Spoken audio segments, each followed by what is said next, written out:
අයිබෝවන් අද අපි එහෙනම් MCQ key point ඉතුරු 50 සාකච්ඡා කරමු. දැන් ඔයාලා කලින් වීඩියෝ එක බලලා ඒකේ තියෙන MCQ key point ටික හොඳට කොලවල ලියාගෙන දවස් ගානේ බලලා දැන් හොඳටම පුළුවන් ඇති කියලා මම හිතනවා. හරි. එහෙම නැත්තම් මේක බලන්න කලින් හරි ආයි අරක බලලා මගෙන් ඉල්ලගෙන හරි වැඩේ කරගන්න ඕන. හරිද? ඒ වගේම දැන් මේ වීඩියෝ එක බලන වෙලාවේ අනිවාර්යෙන් ලියනේවා ලියාගෙන හරියටම වැඩේ කරගන්න. මේක ඉතාමත් වැදගත් කරුණු ටිකක් මේ සාකච්ඡා වෙන්නේ. නැවත නැවත කියන්න දෙයක් නැහැ. ලොකු හීන තියෙන ළමයි අනිවාර්යෙන්ම මේ වැඩේ කරන්න ඕන. ඕමනාවෙන් කරන්න. අවසාන වෙනකොට ලොකු වෙනසක් ඔයාගේ අනිවාර්යෙන් ඇති වෙයි. හරි? එහෙනම් ඒ කාණ්ඩයටදී ඉතුරු ප්‍රශ්න නැත්තම් කරුණු 25 සාකච්ඡා කරගෙන යමු අපි. හරි? අපි එහෙනම් යන් 25ක් කලින් සාකච්ඡා කරා 26 වෙනි කරුණට. හරි? 26 වෙනි කරුණේදී කියන්නේ අපි දන්නවා දැන් මෙතනෝල් තියෙනවා. මෙතනෝල් යක ඇල්කොහොල මෙතනෝල් කියන්නේ ඇල්කොහොල වර්ගයක්. ඇල්කොහොල සාමාන්‍යයෙන් ආම්ලිකයි. හරි බිව්වොත් ગેස්ට්‍රයිටිස් වැඩි වෙනවා වගේ පොඩි කතාවක් තියෙනවා. ඒක එහෙම වෙන්න පුළුවන්. හරි ඒක වෙනවා. දැන් ඒකත් එක්ක දැන් පටලවගෙන සමහර අය විභාගයට ගිහිල්ලා මේක වරද්දලා මේ විදිහට හිතන්න පුළුවන්. ජලයට වඩා ඇල්කොහොල ආම්ලිකයි. ඒක බොරු. හරි. ජලයට වඩා ඇල්කොහොල ආම්ලික නැහැ. ඇල්කොහොල වලට වඩා එතනෝල් මෙතනෝල් මේ දෙකටම වඩා ජලය තමයි ආම්ලික. හරි. ඒ කාරණේ ඔයාලා හොඳින් තේරුම් ගන්න ඕන. එතකොට 26 වෙනි කරුණේදී කියන්නේ H2O හා මෙතනෝල් නැත්නම් CH3OH සැලකූ විට ආම්ලිකතාවයේ වැඩි වන්නේ H2O වලයි. ඒක තමයි 26 වෙනි කාරණාව. හරි. මම ඒක මෙතන අදින්නම් බලන්න හොඳට. හරි. මෙන්න මම අදිනවා ජලය. මෙන්න ජලය ඇඳා මම මෙතන අදිනවා පොදුවේ ඇල්කොහොල. R කාණ්ඩයක් සම්බන්ධ වෙලා තියෙනවා අනිත් පැත්තෙන් OH එකක් මේ විදිහට. මේක වෙනස්ස දැන් බලන්න ඔයාලා මොකද වෙලා තියෙන්නේ කියලා. හරි මෙතෙන්දි මම හොඳට මතක තියාගන්න මේ හැම කරුණක්ම මම මෙතන පැහැදිලි කරන්න බැඳී ඉඳලා නැහැ. බැඳී ඉන්නේ නැහැ. හරි. උගන්නනම නෙමෙයි ඇත්තටම. පාඩම් කරලා තියෙන දරුවෙකුට එතකොට මේකේ MCQ පාඩම් කරලා දීදී MCQ වර්ධිනවා. MCQ වලට එන තැන් දන්නේ නැති අයට තමයි මේක මම මේ කියා දෙන්නේ. හරි. මුකුත්ම දන්නේ නැති කෙනෙක් බැලුවට යම් තරමකට තේරෙයි. නමුත් අර පූර්ණ ප්‍රතිඵල වලට ලබා ගන්න බැහැ. මුකුත්ම බලන්නේ නැතුව විෂය ගැන අවබෝධයක් නැති දරුවෙකුට. ඒක මුලින් කියන්න ඕනේ. ඒක අවබෝධය තියාගන්න. හරි. මෙහෙමයි. මේ ජල අණුවේ තියෙනවා OH බන්ධන දෙකක්. මේකේ එකයි මේකේ OH එකේ H එක වෙනුවට මෙතන තියෙන්නේ R කාණ්ඩයක්. R කාණ්ඩයක් කියන්නේ කාබන් දාමයක්. කාබන් දාමයක් කියන උඩට මතක් වෙන්න ඕන. කාබන් දාම ඉලෙක්ට්‍රෝන විකර්ෂණය කරනවා. කාබන් දාම ඉලෙක්ට්‍රෝන විකර්ෂණය කරනවා. හරි. දැන් මෙයාගේ ජලයේ ආම්ලිකතාවය වෙන්න නම් H+ පිට කරන්න ඕන. H+ පිට කරන්න නම් මොකද වෙන්න ඕන? මේ H+ මේ හයිඩ්‍රජන් H+ ඉදිරියට පිට වෙනවා නම් මේ ඉලෙක්ට්‍රෝනය ගුල ඇදලා ගන්න ඕනේ මේ පැත්තට. පොඩි ඇදීමක් තියෙනවා. ඔක්සිජන්ගේ විදුලින්තාවය 3.5යි මෙයාගේ 2.1යිනේ. විදුලින්තාවය. එතකොට මේ පැත්තට ඇදීමක් තියෙනවා. එතන සුළු ආම්ලිකතාවයක් අපිට තියෙනවා කියලා හිතන්න පුළුවන්. හිතමුකෝ අපි. හරි. එතකොට දැන් අපි මේ හිතන්නේ මේ දෙන්නට සාපේක්ෂව ගැන කතා කරන්නේ. හොඳට මතක තියාගන්න එක. එතකොට මෙතනදි ඒ විදියට මේ පැත්තට බලයක් තියෙනවා. ඔහොම. හරි. එතකොට මෙතනදි මේ බන්ධනේ මොකද වෙන්නේ? මේ බන්ධනෙන් ඉලෙක්ට්‍රෝන අදින්නේ මෙහෙට. හරි. මෙහෙට අදිනවා යම් ප්‍රමාණයකින්. මේ ඉලෙක්ට්‍රෝන එක. එතකොට මෙතනදී මොකද වෙන්නේ? මෙතනදීත් මේ ඔක්සිජන් වලින් මේ ඉලෙක්ට්‍රෝන වල ඇදලා ගන්නවා. මෙහෙම මේකට සමාන වලින් ඇදලා ගන්නවා. ඔක්සිජන්ගේ ඉලෙක්ට්‍රෝන ඇද ගැනීම වලින් සමානයි. හරි. නමුත් මෙතන R කාණ්ඩයමගේ මොකද කරන්නේ? ඒ අදිනවට වඩා වැඩිපුරම ඉලෙක්ට්‍රෝන ඔක්සිජන් දෙකට තල්ලු කිරීමේ හැකියාවක් නේ. ඉලෙක්ට්‍රෝන විකර්ෂණ ගුණයක් තියෙනවා හයිඩ්‍රජන්ට නැති ගුණයක්. මෙතන තවත් ඉලෙක්ට්‍රෝන මෙහෙට විකර්ෂණය කරනවා. එතකොට මෙතන ඉලෙක්ට්‍රෝන ඝනත්වය වැඩි වෙනවා මෙතෙන්ට වඩා. එතකොට මේ ඉලෙක්ට්‍රෝන යුගල මේ ඔක්සිජන් මතට ඇද ගැනීම ටිකක් අඩු වෙනවා. හරි. ඒ කියන්නේ මේ ඉලෙක්ට්‍රෝන තව පොඩ්ඩක් හයිඩ්‍රජන් පැත්තට ගැලවෙන්න යනවා. තල්ලු වෙනවා. එතකොට H+ පිට කරන්න අමාරු වෙනවා ජලයට වඩා මධ්‍යසාරවල. අන්න ඒ හේතුව නිසා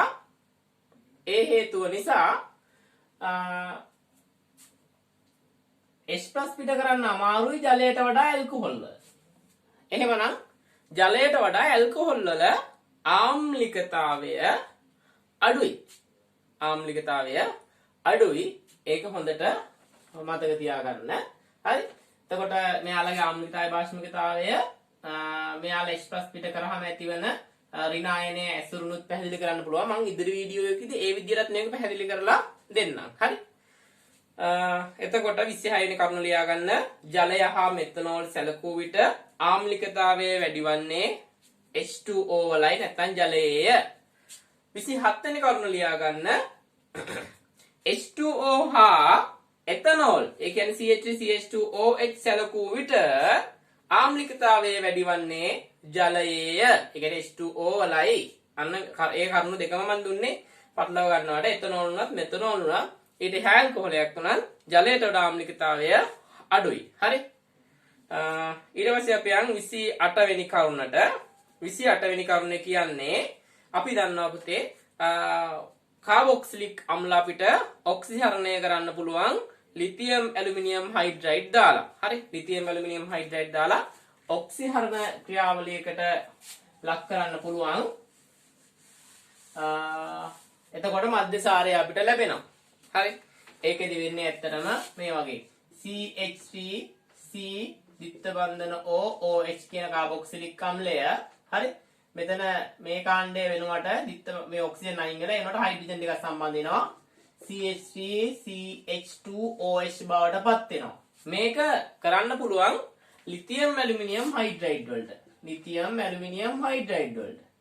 ඒ වගේම ඔක්සිහාරකයක් නේ සෝඩියම් බෝරෝහයිඩ්‍රයිඩ්. ලිතියම් ඇලුමිනියම් හයිඩ්‍රයිඩ් වලින් මේක කරන්න පුළුවන් වුණාට මේකෙන් කරන්න බෑ. මෙයාගේ ඔක්සිහාරක බලය අඩුයි. ඒක තමයි ඒකට හේතුව. ගොඩක් අයට ඕක පැටලෙන හින්දා තමයි මම මේක මෙතෙන්දී කියන්නේ. හරි. එතකොට 28 වෙනි කරුණ ලියා ගන්න CH3COOH CH3CH2OH බවට ඔක්සිහරණය කිරීමට ලිතියම් ඇලුමිනියම් හයිඩ්‍රයිඩ් භාවිතා කළද සෝඩියම් බෝරෝහයිඩ්‍රයිඩ් භාවිතා කිරීම සිදු කළ නොහැක. නැත්නම් භාවිතා කළ නොහැක. හරි. හරි. අපි ඊළඟට 29 වෙනි කරුණට යමු. 29 වෙනි කරුණේදී කතා කරන්නේ හරිතාගාර වායුන් ගැන. හරි. හරිතාගාර වායුව කියන්නේ මොකක්ද කියන එක හා සම්බන්ධ පැටලෙන කරුණක්. හරි. MCQ key point එකක්. අදෝරක්ත කිරණ අවශෝෂණය කරන ඒවා තමයි හරිතාගාර වායු කියන්නේ. නමුත් අදෝරක්ත කිරණ අවශෝෂණය කිරීමම ප්‍රමාණවත් වෙන්නේ නැහැ. ඒක හරිතාගාර වායුවක් කියන්න. හරි. අදෝරක්ත කිරණ අවශෝෂණය කරන වායු ගැන කතා කළොත් සියලුම බහුපරමාණුක වායු. හරි. ඒ කියන්නේ පරමාණු දෙකට වැඩිය තියෙන, කියන්නේ පරමාණු 3 සහ ඊට වැඩිය තියෙන සියලු වායු අදෝරක්ත කිරණ අවශෝෂණය කරනවා. හරි. ඒ වගේම ද්විපරමාණුක වායු වලින් විෂම පරමාණුක වායු අදෝරක්ත කිරණ අවශෝෂණය කරනවා. මොනවද මේ විෂම පරමාණුක වායුන් වෙන්නේ? මේ විෂම පරමාණුක වායුන් වෙන්නේ කාබන් මොනොක්සයිඩ්, නයිට්‍රජන් මොනොක්සයිඩ් මේ වගේ දේවල්. එතකොට ද්විපරමාණුක වායු තියෙන්නේ. සම ද්විපරමාණුක වායු කියන්නේ ෆ්ලෝරින් F2, Cl2, H2 වගේ ඒවා. හරි. සම ද්විපරමාණුක වායු හරි. විෂම ද්විපරමාණුක වායුද තියෙනවා. මේවා අදෝරක්ත කිරණ අවශෝෂණය කරනවා. මේවා අවශෝෂණය කරන්නේ නැහැ. ඒ වගේම ඒක පරමාණුක වායු වන හීලියම්, නියෝන් වගේ ඒවා අදෝරක්ත කිරණ අවශෝෂණය කරන්නේ නැහැ. හරි. ඒ කාරණා හොඳට මතක තියාගන්න. එතකොට අදෝරක්ත කිරණ අවශෝෂණය කරන්නේ නැත්තේ සම ද්විපරමාණුක වායු සහ ඒක පරමාණුක වායු විතරයි. එතකොට මේ ඉතිරි සේරම අදෝරක්ත කිරණ අවශෝෂණය කරනවා. එහෙමනම් ඒ ඉතිරි සේරම හරිතාගාර වායුන් වෙනවද? නැහැ. හරිතාගාර වායුන් ලෙස ක්‍රියාත්මක වෙන්නේ නැහැ. හරිතාගාර වායුවක් ලෙස ක්‍රියාත්මක වීමට නම් අවශ්‍යතා දෙකක් තියෙන්න ඕන. එකක් තමයි මේ වායුව දිගු කාලයක් වායුගෝලයේ ස්ථායීව පවතින්න පුළුවන් වෙන්න ඕන. ඒ වගේම අදෝරක්ත කිරණ අවශෝෂණය කරන්න පුළුවන් වෙන්න ඕන. හරි. මේ කාබන් මොනොක්සයිඩ්, හරි, නයිට්‍රජන් මොනොක්සයිඩ් වගේ ඒවා අදෝරක්ත කිරණ අවශෝෂණය කළාට එයාලට වායුගෝලයේ දිගු කාලයක් ස්ථායීව පවතිලා හරිතාගාර ආචරණ ක්‍රියාවලියට දැඩි බලපෑමක් කිරීමේ හැකියාවක් නැහැ. මොකද වායුගෝලය අපේ ඔක්සි කාරක වායුගෝලයක් තියෙන්නේ. ඒ නිසා ඔක්සිජන් බහුලයි. ඒ ඔක්සිජන් මගින් මේ වායුන් ඔක්සිකරණය කරනවා. කාබන් මොනොක්සයිඩ් එක කාබන් ඩයොක්සයිඩ් බවටත්, නයිට්‍රජන් මොනොක්සයිඩ් එක නයිට්‍රජන් ඩයොක්සයිඩ් බවටත් ඔක්සිකරණය කරනවා. වැඩි වෙලාවක් තනිව ඒ විදිහට ඉන්න දෙන්නේ නැහැ. එහෙනම් අදෝරක්ත කිරණ අවශෝෂණය කරන හැම වායුවක්ම හරිතාගාර වායුවක් නෙමෙයි. ඒ අනුව 29 වෙනි කරුණ ලියා ගන්න. අදෝරක්ත කිරණ අවශෝෂණය කරන සෑම වායුවක්ම හරිතාගාර වායුවක් ලෙස සලකන්නේ නැත. හරි. අපි යන් 30 වෙනි කරුණට. 30 වෙනි කරුණ කියන්නේ SO2 සහ CO2 ගැන. සල්ෆර් ඩයොක්සයිඩ් සහ කාබන් ඩයොක්සයිඩ් ගැන. මේ සල්ෆර් ඩයොක්සයිඩ් ආම්ලික වායුවක්. කාබන් ඩයොක්සයිඩ් කියන්නේ ආම්ලික වායුවක්. එතකොට අම්ල වැසි ඇතිවීම ගැන කතා කරොත් අම්ල වැසි ඇති වෙන්න ආම්ලික වායු දායක වෙනවා. හරි. මෙතෙන්දී කියන කරුණ මේක ලියා ගන්න. SO2 හා CO2 යන වායුන් දෙකම ආම්ලික වුවද කාබන් ඩයොක්සයිඩ් අම්ල වැසි සඳහා දායක නොවේ. හරි. ඒ අන්න කරුණ. ඒක ලියා ගන්න. අයි කියන්නේ මෙතෙන් දිග වෙනකොට SO2 සහ CO2 කියන දෙකම ආම්ලික වුණත් කාබන් ඩයොක්සයිඩ් ආම්ලික අම්ල වැසි සඳහා දායක නොවේ. හේතුව අම්ල වැසි කියන්නේ පුතේ ඒ වැසි ජලයේ සැලකියුතු ආම්ලිකතාවයක් තියෙනවා. සැලකියුතු ආම්ලිකතාවයක් එම ආම්ලිකතාවයෙන් සාමාන්‍ය පරිසරයට හානි පමුණනවා. හරි. ඒක ඔයා දන්නවා. ඒ හානි ගැන අපි පසුව වෙනම වීඩියෝකින් කතා කරන්නම්. හරි. ඒක ඔයා දන්නේ නැත්නම් බලන්න. එතකොට අම්ල වැස්සක් කියන ආම්ලික ජලයේ සහිත වැස්සක් නම් වර්ෂාවක් නම් මේ ජලයට pH අගයක් තියෙන්න ඕන නිශ්චිත. හරි. ඒ pH අගය දැනගත්තා නම් හරි. අම්ල වැස්සකට තිබිය යුතු අවම උපරිම pH අගය pH සමානයි 4යි. හරි.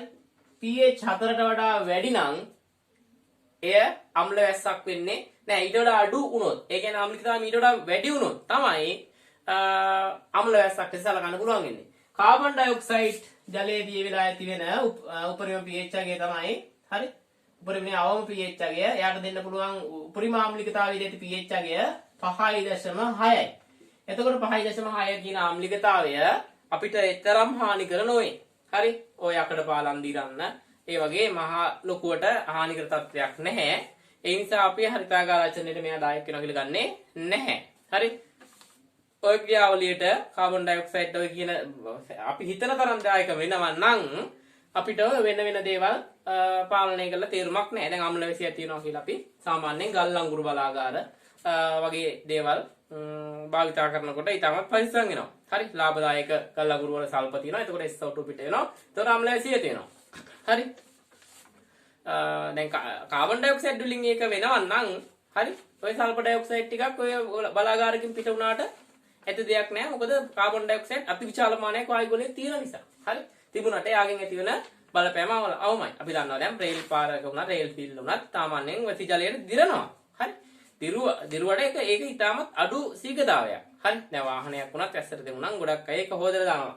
වැසි ජලයට දෙනවා සාමාන්‍ය ජලයෙන් හොදලා දානවා. ඒකට හේතුව ඒක අතුරු ආම්ලිකතාවයක් තියෙනවා. ඒක හානිදායක වෙන්න පුළුවන් ඊටමත් අල්ප ප්‍රමාණයකින්. නමුත් අම්ල වැස්සක් තිබුණොත් එහෙම නෙමෙයි.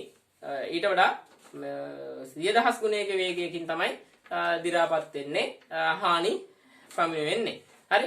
ඒකයි කාරණාව. එහෙමනම් 29 කරුණ මම කලින් කිව්ව එක ලියා ගන්න. කාබන් ඩයොක්සයිඩ් ආම්ලික වුණත් අම්ල වැසි සඳහා දායක වෙන්නේ නැහැ. හොඳට මතක තියාගන්න. අපි යන් ඊළඟ කාරණාවට.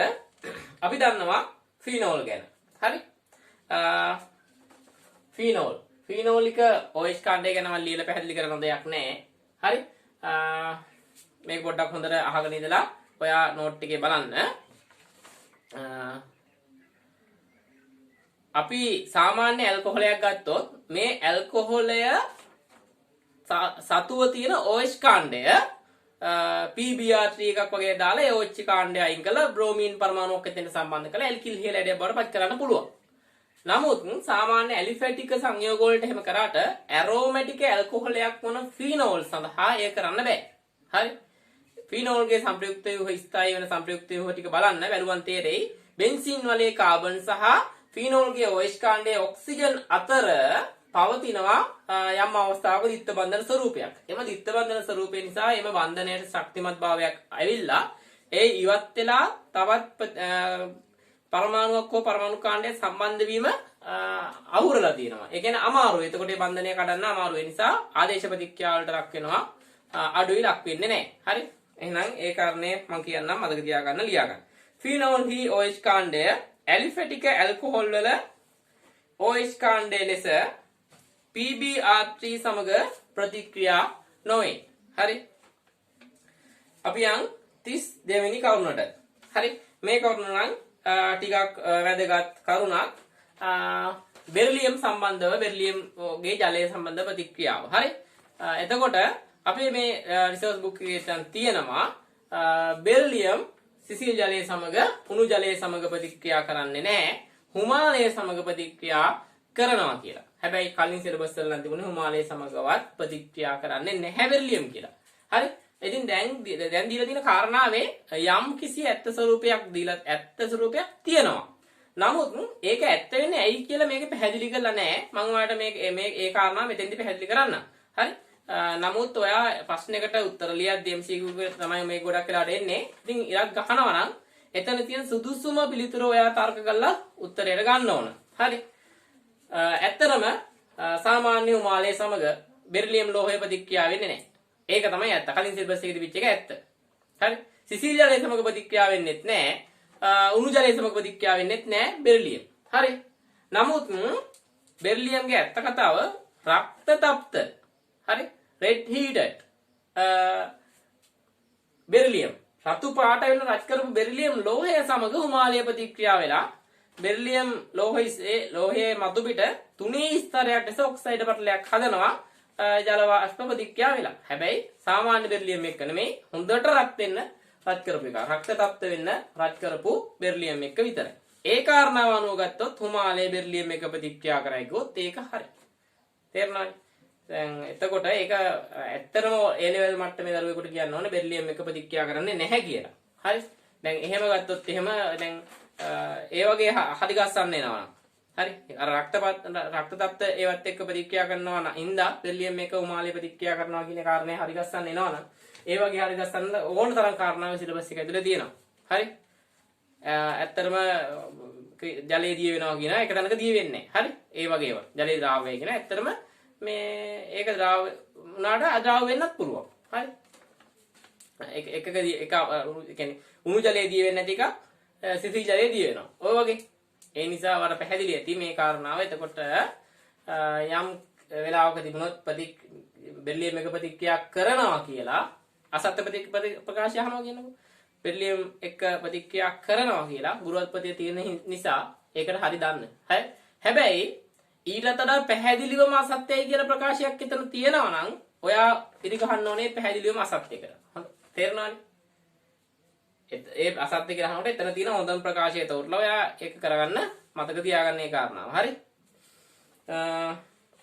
එතකොට එතන වැදගත් කාරණාව තමයි ඒක. හරි? බෙරිලියම් හුමාලය සමග ප්‍රතික්‍රියා කරනවා. සිසිල් ජලය උණු ජලය සමග ප්‍රතික්‍රියා කරන්නේ නැහැ. මැග්නීසියම් සිසිල් ජලයේ සමග ප්‍රතික්‍රියා නොකරන අතර උණු ජලයේ සමග යම් තරමක් දුරට ප්‍රතික්‍රියා කරනවා. හිමාලයේ සමග ප්‍රතික්‍රියා කරලා ඔක්සයිඩ් ඒගෙන දෙනවා හයිඩ්‍රජන් පිට කරලා.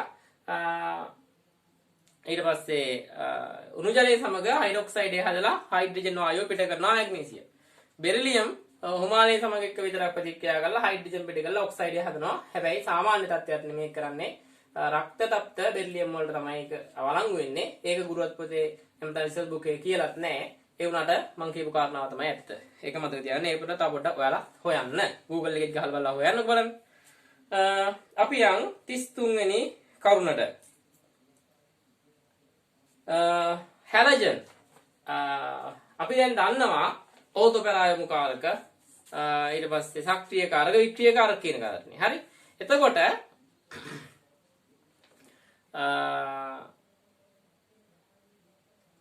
වික්‍රීය කාරක සාමාන්‍යයෙන් වලය වික්‍රිය කරනවා. හරි. එයාලා මෙටායමු කාරක. සක්‍රීය කාරක වලය සක්‍රිය කරනවා. එයාලා ඕතෝපෙරායමු කාරක. හරි. සාමාන්‍යයෙන් අපි දන්න කාරණේ ඒකනේ. දැන් මේ ටොලුයින්ගේ ගත්තොත් CH3 කාණ්ඩය තියෙනවා. CH3 කාණ්ඩය සක්‍රීය කාරකයක් වලේ සක්‍රිය කරන බෙන්සීන් වලේ. එතකොට එයා ඕතෝපෙරායමු කාරකයට හැසිරෙනවා. ඒ වගේ තමයි සක්‍රීය කාරක හැම වෙලේම වගේ ඕතෝපෙරායමු කාරක.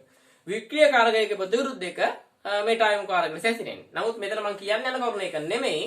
කියන්න යන්නේ ඊට පොඩ්ඩක් වෙනස් ආකාරයේ අවස්ථාවක් තියෙනවා පැටලෙන්න පුළුවන්. හරි. හැලජන්. හැලජන් වල ප්‍රධාන වශයෙන් ෆ්ලෝරින්, ක්ලෝරින් කියන බ්‍රෝමීන් වගේ ඒ තුන. හරි. එතකොට මේ ඇලයි තියෙන ඉහළ විද්‍යුත් ඍණතාවය නිසා මොකද වෙන්නේ? වලයෙන් ඉලෙක්ට්‍රෝන අදිනවා. අදිනකොට වලය වික්‍රීය වෙනවා. ඒ අනිත් සංයෝග මම කිව්වා CH3 කාණ්ඩ වෙනත් වික්‍රීය කාරක දැන් බඳුනම කොහොමද හැසිරෙන්නේ කියලා. මෙතනදී තියෙන වෙනස හොඳට දැන් ටික ටික මතක් කරගන්න වෙනස. මෙයා විද්‍යුත් ඍණතාවය වැඩි නිසා වික්‍රීය කාරකයක් ලෙස හැසිරෙනවා. වික්‍රීය කාරකයක්. හොඳට මතක තියාගන්න. ඉලෙක්ට්‍රෝන අදිනවා, වලයට ඉලෙක්ට්‍රෝන අඩු වෙනවා වික්‍රීය කාරකයක්. සාමාන්‍ය වික්‍රීය කාරක මෙටායමු කාරක නේද? NO2 කාණ්ඩ වගේ ඒවා ඇසිල් කාණ්ඩ මතක් කරගන්න. මෙටායමු කාරකනේ. නමුත් මේක වික්‍රීය කාණ්ඩකයක් වුණත් ඕතෝපෙරායමු කාරකයක් ලෙස තමයි ඇසිරෙන්නේ. ඒක තමයි විශේෂ කාරණේ. හරි? වික්‍රීය කාරකයක් වුණත් හරි? ඕතෝපෙරායමු කාරකයක් ලෙස ඇසිරෙන්නේ. ඒකට හේතුව ඉලෙක්ට්‍රෝන අදිනවා වගේම අර හැලජන් පරමාණු වල තියෙන එකස ඉලෙක්ට්‍රෝන යුගල් තුනක් තියෙන නිසා ඒවා දායක කරලා සම්ප්‍රයුක්ත ව්‍යුහ සෑදීමක් කරනවා. එමගින් යම් කිසි ඉලෙක්ට්‍රෝන වලට දායකත්වයක් තියෙන නිසා ඉලෙක්ට්‍රෝන වලයට දායකත්වයක් තියෙන නිසා ඕතෝපෙරායමු කාරක ලෙස හැසිරෙනවා සම්ප්‍රයුක්ත ව්‍යුහ හැදුවන් පස්සේ. හරි.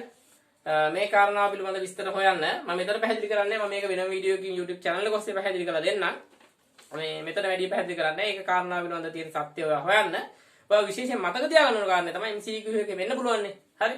හැලජන්යක් සම්බන්ධ වුණාම බෙන්සීන් වලයට ඒක ඒ හැලජන් කාණ්ඩය වලය වික්‍රීය කරනවා. නමුත් ඕතෝපෙරායමු කාරකයක්. හරි. පටලව ගන්න එපා. සාමාන්‍ය වික්‍රීය කාරක මෙටායමු කාරක සාමාන්‍ය ඕතෝපෙරා මේ වික්‍රීය කාරක ඕතෝපෙරායමු කාරක. නමුත් මෙතන විතරක් වෙනස් වෙනවා. ආයි කියන්නේ මේ හැලජන් සම්බන්ධ වෙලා දිනකොට එයා වලය වික්‍රීය කරනවා. නමුත් මෙටායමු ඕතෝපෙරායමු කාරකයක්. හරි. ඕතෝපෙරායමු කාරකයක්. අපි යන් ඊළඟ කරුණට. 34 වෙනි කරුණ 33 වෙනි කරුණ ලියාගෙන ඉන්න හැලජන් බෙන්සීන් වලේ වික්‍රිය කරන අතර ඕතෝපෙරායමු කාරක වේ. යම් 34 වෙනි කරුණට අසමමිතික කාබන් එකක් සොයන විට හරි ලියා ගන්නකො අසමමිතික කාබන් සොයන විට සිස් ට්‍රාන්ස් වෙන වෙනම කාණ්ඩ ලෙස සැලකේ. ඒ විදිහට ලියා ගන්න. අසමමිතික කාබන් සොයන විට සිස් ට්‍රාන්ස් වෙන වෙනම කාණ්ඩ ලෙස සැලකේ. හරි. මොකක්ද කියලා මම දැන් පැහැදිලි කරලා දෙන්නම්. බලන්නකො. මෙහෙමයි. බලන්න මෙන්න මේ ව්‍යුහය. හරි. අසමමිතික කාබන් එකක්ද කියලා මේක බලන්න. හයිඩ්‍රජන් එකක් තියෙනවා, CH3 එකක් තියෙනවා. මේ පැත්තේ එක කාණ්ඩයක් තියෙනවා, මේ පැත්තේ තව කාණ්ඩයක් තියෙනවා. දෙකම සමාන නේද බලන්න. බලන්න. කාබන් දෙකයි බ්‍රෝමීන් දෙකයි හයිඩ්‍රජන් එකයි. කාබන් දෙකයි බ්‍රෝමීන් දෙකයි හයිඩ්‍රජන් එකයි. හරි දිත්ත බන්ධනයේ තියෙනවා. එතන ඒ විදිහම තියෙනවා. ඒක සමානයි කියලා හිතනවා. ඒතකොට කෙනෙකුට හිතන්න පුළුවන් මේක සමාන කාණ්ඩ දෙකක්. ඒ නිසා මෙයා අසමමිතික කාබන් එකක් නෙමෙයි කියලා. හරි? මෙයා අසමමිතික කාබන් එකක් නෙමෙයි කියලා කාටද හිතන්න පුළුවන්. නමුත් මතක තියාගන්න මෙයාගේ ගුණ එක ගුණයක්, මෙයාගේ ගුණ තව ගුණයක්. හරි? රසායනික ගුණ වෙනස්. හරි? රසායනික ගුණ වෙනස්. හරි? මෙයාගේ ද්‍රවීයතාවය එකක්, මෙයාගේ ද්‍රවීයතාවය තව එකක්. ඒ කියන්නේ රසායනික ගුණ වෙනස්. ඒ නිසා යම් සමාවේක සිස් ට්‍රාන්ස් ආකාර හොඳට මතක තියාගන්න ඒ දෙන්න සංයෝග දෙකක්. සංයෝග දෙකක්. සිස් ට්‍රාන්ස් කියන්නේ වෙන වෙනම සංයෝගාකාර දෙකක්. හොඳට මතක තියාගන්න ඒක. හරි? සමාවේක වගේම සංයෝගාකාර දෙකක්. ඒ නිසා මේකට වඩා මේක වෙනස් වෙනවා. මේකට වඩා මේක ද්‍රවීයතාවය වෙනස් වෙනවා. ඒ නිසා මේ තියෙන අසමාන කාණ්ඩ හතරක් සම්බන්ධ වෙලා තියෙන්නේ. එහෙමනම් මේක අසමමිතික කාබන් එකක්, කයිරල් කාබන් එකක් වෙනවා. හොඳට මතක තියාගන්න. මේ බලන්න මේක එක පැත්තට බියාර් දෙක දිනවා සිස් ආකාරය, මේ පැත්තේ බියාර් දෙක හරහට දිනවා මේක ට්‍රාන්ස් ආකාරය. හරි? හොඳට මතක තියාගන්න මේ වගේ අවස්ථාවක් આવොත් මේක අසමමිතික කාබන් එකක් නෙමෙයි කියලා. හරි? එතන ප්‍රකාශක කිතාවේ දක්වන්නේ නැති සංයෝගයක් කියලා මේක හිතන්න එපා. හිතට රැවටෙන්න එපා. මේ වගේ අවස්ථාවකදී ප්‍රකාශ සමායකතාවය පෙන්නනවා. හේතුව සිස් ට්‍රාන්ස් කියන්නේ සංයෝග දෙකක්. හරි? සංයෝග දෙකක් ලෙස හැසිරෙනවා. හේතුව මේ දෙන්නගේ ද්‍රවීයතාවයන් එහෙම වෙනස්. හරි? ද්‍රවීයතාවයන් එහෙම වෙනස්. එතකොට ද්‍රවීයතාවයන් වෙනස් වෙනකොට ද්‍රව්‍ය ගුණ වෙනස් වෙනවා. එතකොට රසායනික ගුණ වෙනස් වෙනවා. හරි? එතකොට 34 වෙනි කාරණාව ලියා ගන්න මේකත් ඇඳ ගන්න. අසමමිතික කාබන් සොයන විට සිස් ට්‍රාන්ස් වෙන වෙනම කාණ්ඩ ලෙස සැලකේ. අසමමිතික කාබන් සොයන විට සිස් ට්‍රාන්ස් වෙන වෙනම කාණ්ඩ ලෙස සැලකේ. තේරුණා මං හිතනවා මේ මං කියපු දේ හොඳට පැහැදිලි වෙන්නේ නැති කියලා. හරි? අපි යන් 35 වෙනි කරුණට යන් 35 වෙනි කරුණ ලියා ගන්න එකත් මම පැහැදිලි කරා. හරි? සිස් හා ට්‍රාන්ස් වෙන වෙනම සංයෝග වුවත් සිස් හා ට්‍රාන්ස් වෙන වෙනම සංයෝග වුවත් L හා D ආකාර සමාවයවික දෙකක් පමණි. සමාවයවික දෙකක් පමණි සංයෝග දෙකක් නොවේ. හොඳට මතක තියාගන්න. මෙතෙන්දි සිස් හා ට්‍රාන්ස් වෙන වෙනම සංයෝග දෙකක් වෙනවා, සමාවයවික දෙකක් වෙනවා. නමුත් ප්‍රකාශ සමාවිකතාවේදී අපි ගන්න L ආකාරය සහ D ආකාරය, L ව්‍යුහය සහ D ව්‍යුහය හරි සමාවයවික දෙකක් විතරයි, සංයෝග දෙකක් නම් නෙමෙයි. ඒක හොඳට මතක තියාගන්න. හරි?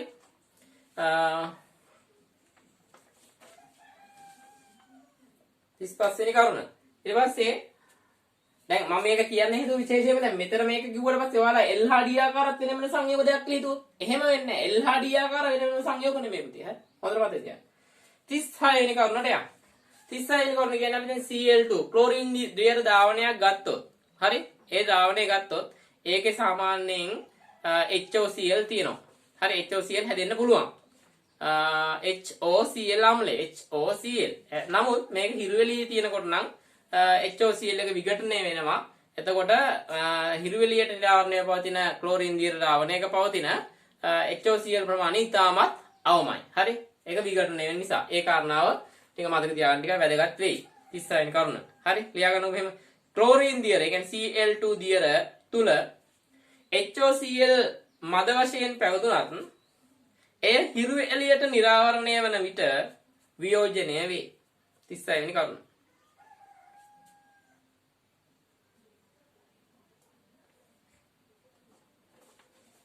37 වෙනි කරුණට යන්.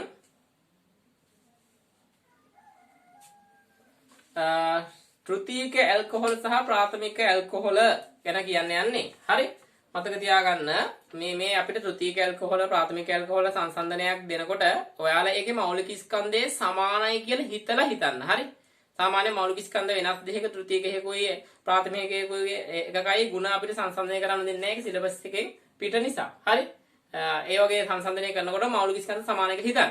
මෞලික ස්කන්ධ සමාන අවස්ථාවකදී රේඛීය ප්‍රාථමික ඇල්කොහොලයක් සහ තෘතීයික ඇල්කොහොලයක් ගත්තොත් වෙනස මොකක්ද? තෘතීයික ඇල්කොහොල එනකොට මොකද වෙන්නේ? හොඳට මතක කරගන්න. අතු බෙදෙනවා. හරි? සාකා දාම් බවටපත් වෙනවා. චාකා දාම් වැඩි වෙනවා. එතකොට එයාගේ OH කාණ්ඩ දෙක අතර අර හයිඩ්‍රජන් බන්ධන ඇතිවීමට ත්‍රිමාණ අවහිරතාවයක් ඇති වෙනවා. එතකොට මොකද වෙන්නේ? හයිඩ්‍රජන් බන්ධන දුර්වල වෙලා යනවා. එතකොට තාපාංක අඩු වෙනවා. පැහැදිලිනේ? එතකොට ප්‍රාථමික ඇල්කොහොලයට වඩා තෘතීයික ඇල්කොහොලේ තාපාංකය අඩු වෙන්න එක හේතුවක් තමයි ත්‍රිමාන අවහිරතාවය නිසා ඒ සංයෝගයට හයිඩ්‍රජන් බන්ධන ඇති කරගන්න සිදුවන අපහසුතාවය. හරි? ඒක නිකන් ඇදලා පෙන්නොත් එහෙම මේ වගේනේ. කාබන් OH හරි CH3 CH3 CH3 බලන්න මේක රේඛීය එකක් වුණොත් කොහොමද තියෙන්නේ?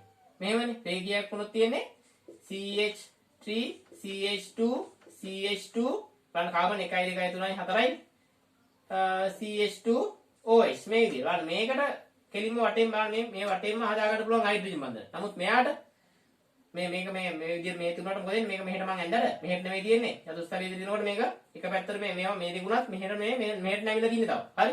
එතකොට ත්‍රිමාන විරතාවයක් එනවා. ඒක ඔයාලා තේරුම් ගන්න. හරි?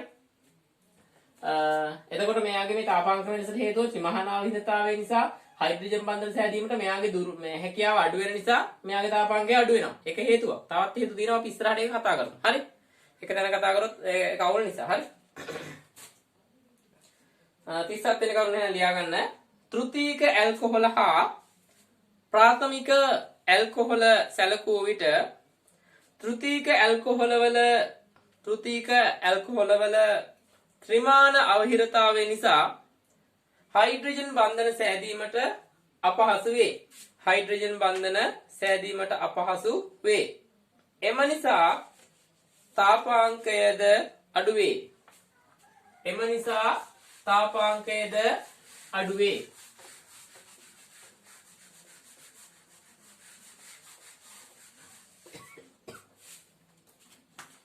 හරි.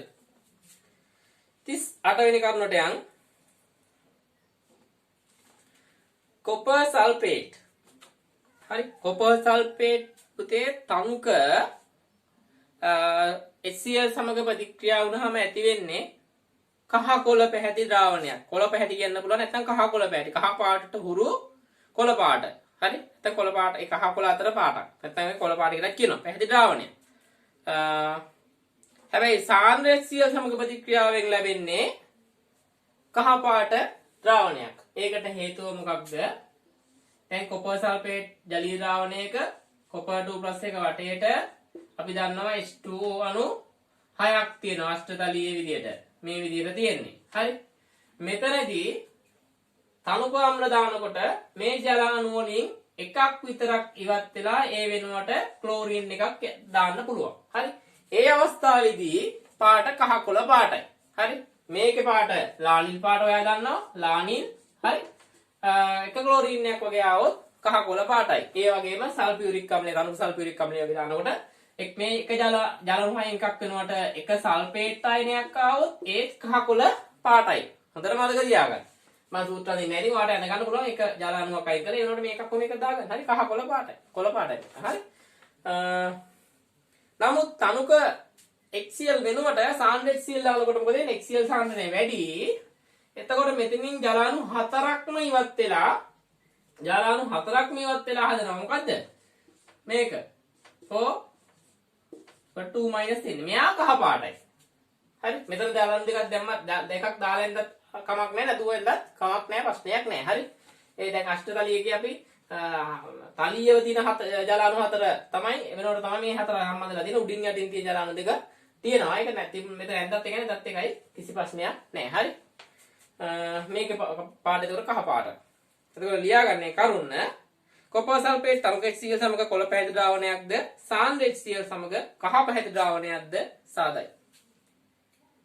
මේක හොඳ තද කහ පාටක් එනවා. ලස්සන කහ පාටක් එනවා මේ කොපර් වල ක්ලෝර සංකීර්ණය.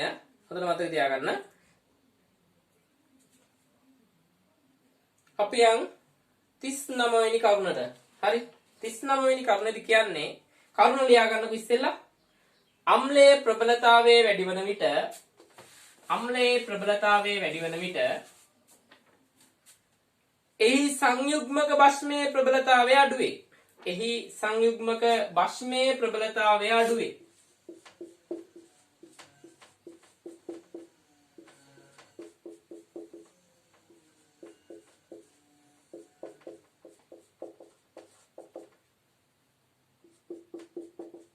බලන්න. ඇසිඩික් අම්ලය ලියාගත්තනේ. කිව්වා 39 වෙනි කරුණ ලියා ගන්න ඕන. ඇසිටික් අම්ලය මෙන්න මේ විදිහට තියෙනවා. හරි. එතකොට මෙයා අම්ලය මෙයාගේ සංයුග්මක භස්මය මෙයා භස්මයක් වෙන්නේ ඇයි? මෙයා H+ වල මෙතන මේ HCl+ වල තියෙන H+ එක ලබාගෙන මෙයා බරපත් වෙන්න පුළුවන් කියාවක් තියෙන නිසා මෙයා භස්මයක් වෙන්නේ. මෙයාට H+ පිටිගිරි මෙහි කියලා දෙන නිසා මෙයා අම්ලයක් වෙනවා. එතකොට මෙයාගේ සංයුග්මක භස්මය තමයි මේ. හරි. මෙයා ප්‍රබල වෙන්න මොකක්ද වෙන්නේ? H+ පිටිගිරි මෙහි කියාව වැඩි වෙනවා. ඒ කියන්නේ මේ විදිහට වෙන් වෙලා ඉන්න පුළුවන් කියාව වැඩි වෙනවා. මෙහෙම වෙන් වෙලා ඉන්න පුළුවන් කියාව වැඩි වෙනවා කියන්නේ මොකක්ද? මෙයා H+ ආයි ලබා ගැනීම කියාව අඩු වෙනවා. එහෙනම් H+ ලබා ගැනීම කියාව අඩු වෙනවා කියන්නේ මෙයා ග්ලාස්නික කියාව අඩු වෙනවා. එහෙනම් අම්ලය ප්‍රබල වෙන්න වෙන් මේ කියාව වැඩි වෙනවා. ලබා ගැනීම කියාව අඩු වෙනවා. එතකොට භාෂ්මික ප්‍රබලතාවය අඩු වෙනවා. ඒක තවත් සරලව කිව්වොත් අම්ලය ප්‍රබල වෙන්න එහි සංයුග්මක භස්මේ ප්‍රබලතාවය අඩු වෙනවා. හරි. 39 වෙනි කරුණ කිව්වේ. 40 වෙනි කරුණ ලියා ගන්න. මේක මේ අනිත් එක භස්මයේ ප්‍රබලතාවය වැඩි වෙන විට 40 වෙනි කරුණ භස්මයේ ප්‍රබලතාවය වැඩි වෙන විට එහි සංයුග්මක අම්ලයේ ප්‍රබලතාවය අඩු වේ. එහි සංයුග්මක අම්ලයේ ප්‍රබලතාවය අඩු වේ. මේ විදිහට මොනවාට භස්මයක් ලියලා එකේ තනියෙන් හිතලා පැහැදිලි කර ගන්න පුළුවන්. හරි සරල එකක්. හරි. 41 වෙනි කරුණට යන්.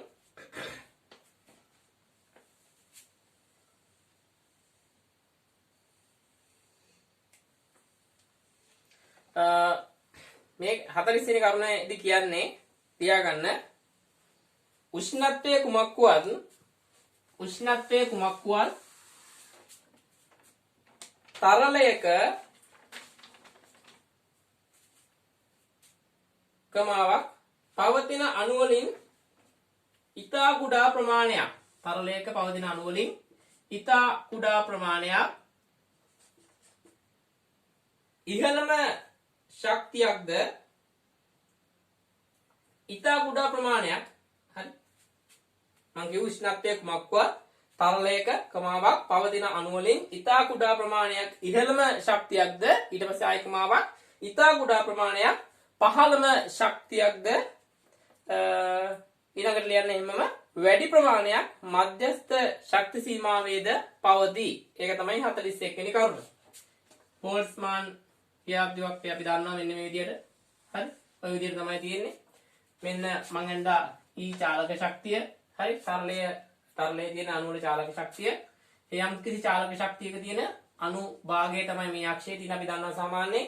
මේ වගේ අක්ෂයක් ආවහම බලන්න ශක්තිය වැඩිම අණු ප්‍රමාණයත් අඩුයි අඩුම අණු ප්‍රමාණයත් අඩුයි මධ්‍යස්ථ ශක්තියක් තියෙන අණු ප්‍රමාණය තමයි වැඩිය තියෙන්නේ. ඒක හැටි තරලයකට මේක පොදුයි. තරලය වායුවක් වෙන්නත් පුළුවන් ද්‍රවයක් වෙන්නත් පුළුවන්. හරි. 41 වෙනි කරුණ හරි එහෙනම් අපි යන් 42 වෙනි කරුණට. හරි. එහිදි කියන්නේ අපි දන්නවා මෙන්න මේ අයන HS- බයිසල්ෆයිඩ් අයනය සල්ෆයිඩ් අයනය මේ දෙකම ආම්ලික පරංගනේට් වලින් ඔක්සිකරණය කරන්න පුළුවන් අපි දන්නවානේ. හරි. මේ දෙකම එහෙම ඔක්සිකරණය කරන්න පුළුවන්. හරි. ඒ වගේම SO3 2- තියෙනවනේ. එයා ඔක්සිකරණය කරන්න පුළුවන්. හරි. එතකොට මේ දෙන්නෙන් කවුද ඔක්සිකරණය කරන්න පැහැදිලි. මේ දෙන්නද පහසු මෙයාද පහසු. ඒක තමයි කරුණ. හරි. ඒක ලියා ගන්න. ඒක ටිකක් වැදගත්. ඒක MCQ වලදී අහුවේ. ඒකට හොඳට මතක තියාගන්න පාඩම් කරගන්න. හරි. ලියන්න. බයිසල්ෆේට් සල්ෆයිඩ්, ඒ කියන්නේ HS- S2- ඔක්සිකරණය වීමට වඩා SO3 2- ඔක්සිකරණය වීම ඉතාමත් පහසු වේ. ඔක්සිකරණය වීම ඉතාමත් පහසු වේ. ඒක තමයි 42 වෙනි කරුණ. මෙයා ඔක්සිකරණය ලැබෙන පළ මොනවද? මෙයා ඔක්සිකරණය ලැබෙන පළ මොනවද කියලා පර්මැංගනේට් වලින් මම ඉස්සරහදී කියන්නම්. හරි. ඔයාලට හොයන්න පුළුවන් නම් මම ඉස්සරහදී කියනකොට හරියට බලන්න පුළුවන්. 43 වෙනි කරුණ මෙන්න මේ සංයෝගය. NCH3 4යි හරි මෙතන තියෙනවා ප්ලස් එකක්. මෙන්න මේකට කියනවා චාතුර්ථක ඇමෝනියම් අයනය. චාතුර්ථක ඇමෝනියම් අයනය. හරි ස්ථායි අයනය. හරිම ස්ථායි. ස්ථායි අයනය. හරි.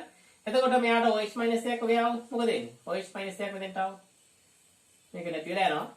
එතකොට මේක මොකද වෙන්නේ? මෙයා ස්ථායි කියන්නේ මේ OH- එක අර ස්ථිති විද්‍යුත් වශයෙන් බැඳලා විතරයි තියෙන්නේ. එතකොට අර ඇමෝනියම් අයනය සහ ඇමෝනියම් අයනය ඒ කියන්නේ NH4+ එකට ආවොත් OH- එක දුබල අම්ලයක් නිසා මේක බැඳෙනවානේ. මෙයා ස්ථායිතාවය අඩු නිසා. හරි. නමුත් මෙතන එහෙම නෑ. මෙයා OH එක ප්‍රබලව පිට කරන්න පුළුවන් විඝටනය කළා. ඒ කියන්නේ මෙයා දුබල භස්මයක් වුණා. මෙයා ප්‍රබල භස්මයක්. හරි. ලියා ගන්න මේ සූත්‍රය ලියා ගන්න. මෙය ප්‍රබල භස්මයකි. හොඳට ලියා ගන්න. මේකත් එක්ක ලියුවක් කමක් නැහැ. ඇමෝනියම් හයිඩ්‍රොක්සයිඩ් දුබල භස්මයක් වුවත් මෙන්න මේ හයිඩ්‍රොක්සයිඩ් එක ප්‍රබල භස්මයකි. එහෙම ලියා ගන්නකො. 43 වෙනි කරුණ.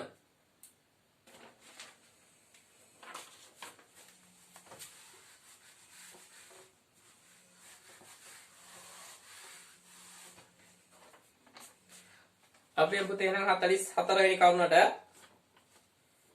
යම් ප්‍රතික්‍රියකයක සාපේක්ෂව පෙළ ශුන්‍ය නම් ලියා ගන්න 44 වෙනි කරුණ ලියා ගන්න ඉන්නකෝ.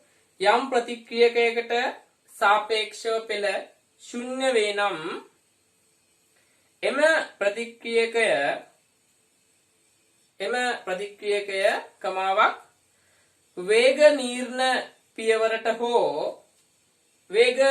පියවරට හෝ ඉන් පෙර පියවර කිසිවකට අයිති නොවේ. ඉන් පෙර පියවර කිසිවකට අයිති නොවේ. හරි. ඒක චුට්ටක් පැහැදිලි කරන්න ලියාගෙන ඉවර නිසා. හරි. අපි දන්නවා දැන් පියවර තුනක ප්‍රතික්‍රියාවක් කියලා හිතන්න. මේකෙන් වේග නීර්ණක පියවර කියන්නේ සෙමෙන්ම සිදුවන ප්‍රතික්‍රියාවට. ඒ සෙමෙන්ම සිදුවන ප්‍රතික්‍රියාව අනුව තමයි ඒකේ ශීඝ්‍රතාවය අනුව තමයි සමස්ත ප්‍රතික්‍රියාවේ ශීඝ්‍රතාවය රඳා පවතින්නේ. එතකොට ඒ නිසා ඒ සෙමෙන්ම සිදුවන ප්‍රතික්‍රියාවට අපි කියනවා වේග නීර්ණක පියවර කියලා. හරි. එතකොට මේ වේග නීර්ණක පියවරට හෝ ඊට කලින් තියෙන පියවරවල් වල අඩංගු වන ප්‍රතික්‍රියක තමයි සමස්ත ප්‍රතික්‍රියාවේ ප්‍රතික්‍රියක වලින් පෙළට අදාළ වෙන්නේ. හරි. ඒවට පෙළට අගයක් තියෙනවා. එතකොට පෙළ ශුන්‍ය වෙනවා නම් ශුන්‍ය වෙන්නේ ශීඝ්‍රතාවයට අදාළ වෙන්නේ නැති පියවරක ප්‍රතික්‍රියකයක්. එතකොට ශීඝ්‍රතාවයට අදාළ නැති වෙන්නේ අර වේග නීර්ණක පියවරට පහලින් එහෙම නැත්නම් ඊට පසුව සිදුවන පියවරවල තියෙන ප්‍රතික්‍රියක. හරි. මං හිතන එක හොඳට පැහැදිලි වෙන්නේ නැති කියලා. හරි. 45 වෙනි කරුණ. ඇල්ඩිහයිඩ් ෆේලින්ග්ස් ද්‍රාවණය ඔක්සිහරණය කරන අතර කීටෝනේසය නොකරයි. ලියා ගන්න එක. හරි. ඇල්ඩිහයිඩ් ෆේලින්ග්ස් ද්‍රාවණය ඔක්සිහරණය කරන අතර කීටෝනේසය නොකරයි. හරි. කීටෝන අපි දන්නවා මෙහෙමනේ. CH3 හරි මේ වගේ එකක්. ඇල්ඩිහයිඩ් කියන්නේ එහෙම නෙමෙයි. මෙහෙම CH බන්ධනයකුත් තියෙනවා කාබනයිල් කාබන්. එතකොට මේක මේ බන්ධනය කැඩෙන පහසුවෙන් ඔක්සිකරණය වෙන්න පුළුවන්. ඒ නිසා ෆේලින්ග්ස් ද්‍රාවණය මගින් මේ ඔක්සිකරණය කරනවා. ෆේලින්ග්ස් ද්‍රාවණයේ තියෙන සංයෝග ඔක්සිහරණය වෙනවා. කීටෝනේදී මේ තියෙන්නේ කාබන් කාබන් බන්ධන. හරි. මේ ඔක්සිකරණය වෙන්න බෑ මීට වඩා. එනොත් මේ සංයෝග විනාශ වෙනවා. මේ බන්ධන කැඩෙන්න ඕන. ඒ නිසා මෙයා ඔක්සිකරණය වෙන්නේ නැහැ. ඒ නිසා ෆේලින්ග්ස් ද්‍රාවණය ඔක්සිහරණය වෙන්නේ නැහැ. ඒක මතක තියාගන්න හේතුව. 45 නේ. අපි යන් 46 වෙනි කරුණට. 46 වෙනි කරුණේදී කියන්නේ හරි ලියා ගන්නකො 40 වෙනි කරුණ. පොටෑසියම් ගෑස් කමාවක් පොටෑසියම් ප්ලස් ගෑස්ට වඩා ස්ථායී වේ. හරි. මං කිව්වේ පොටෑසියම් ගෑස් කියන එක පොටෑසියම් ප්ලස් ගෑස්ට වඩා ස්ථායී වෙනවා. හරි. ඒ කියන්නේ මෙහෙම. හරි. අපි දන්නවා K ගෑස්. මේ අයනීකරණ ප්‍රතික්‍රියාව බලන්න මම එළිය. Potassium plus gas plus electron. මං කියන්නේ මෙයාට වඩා ස්ථායී. මෙයාට වඩා ස්ථායී කියලා කියන්නේ. හැබැයි ඉලෙක්ට්‍රෝන වින්‍යාසයක් නෙමෙයි. ඉලෙක්ට්‍රෝන වින්‍යාසයෙන් ගත්තොත් මොකද වෙන්නේ? මෙයාට වඩා මෙයාගේ තියෙන ස්ථායී ඉලෙක්ට්‍රෝන වින්‍යාසයක්. ඉලෙක්ට්‍රෝන වින්‍යාසයෙන් මෙයාට වඩා මෙයා ස්ථායී. ප්‍රභේදය සමස්ත වශයෙන් ගත්තම් හරි මෙයාට වඩා මෙයා ස්ථායි.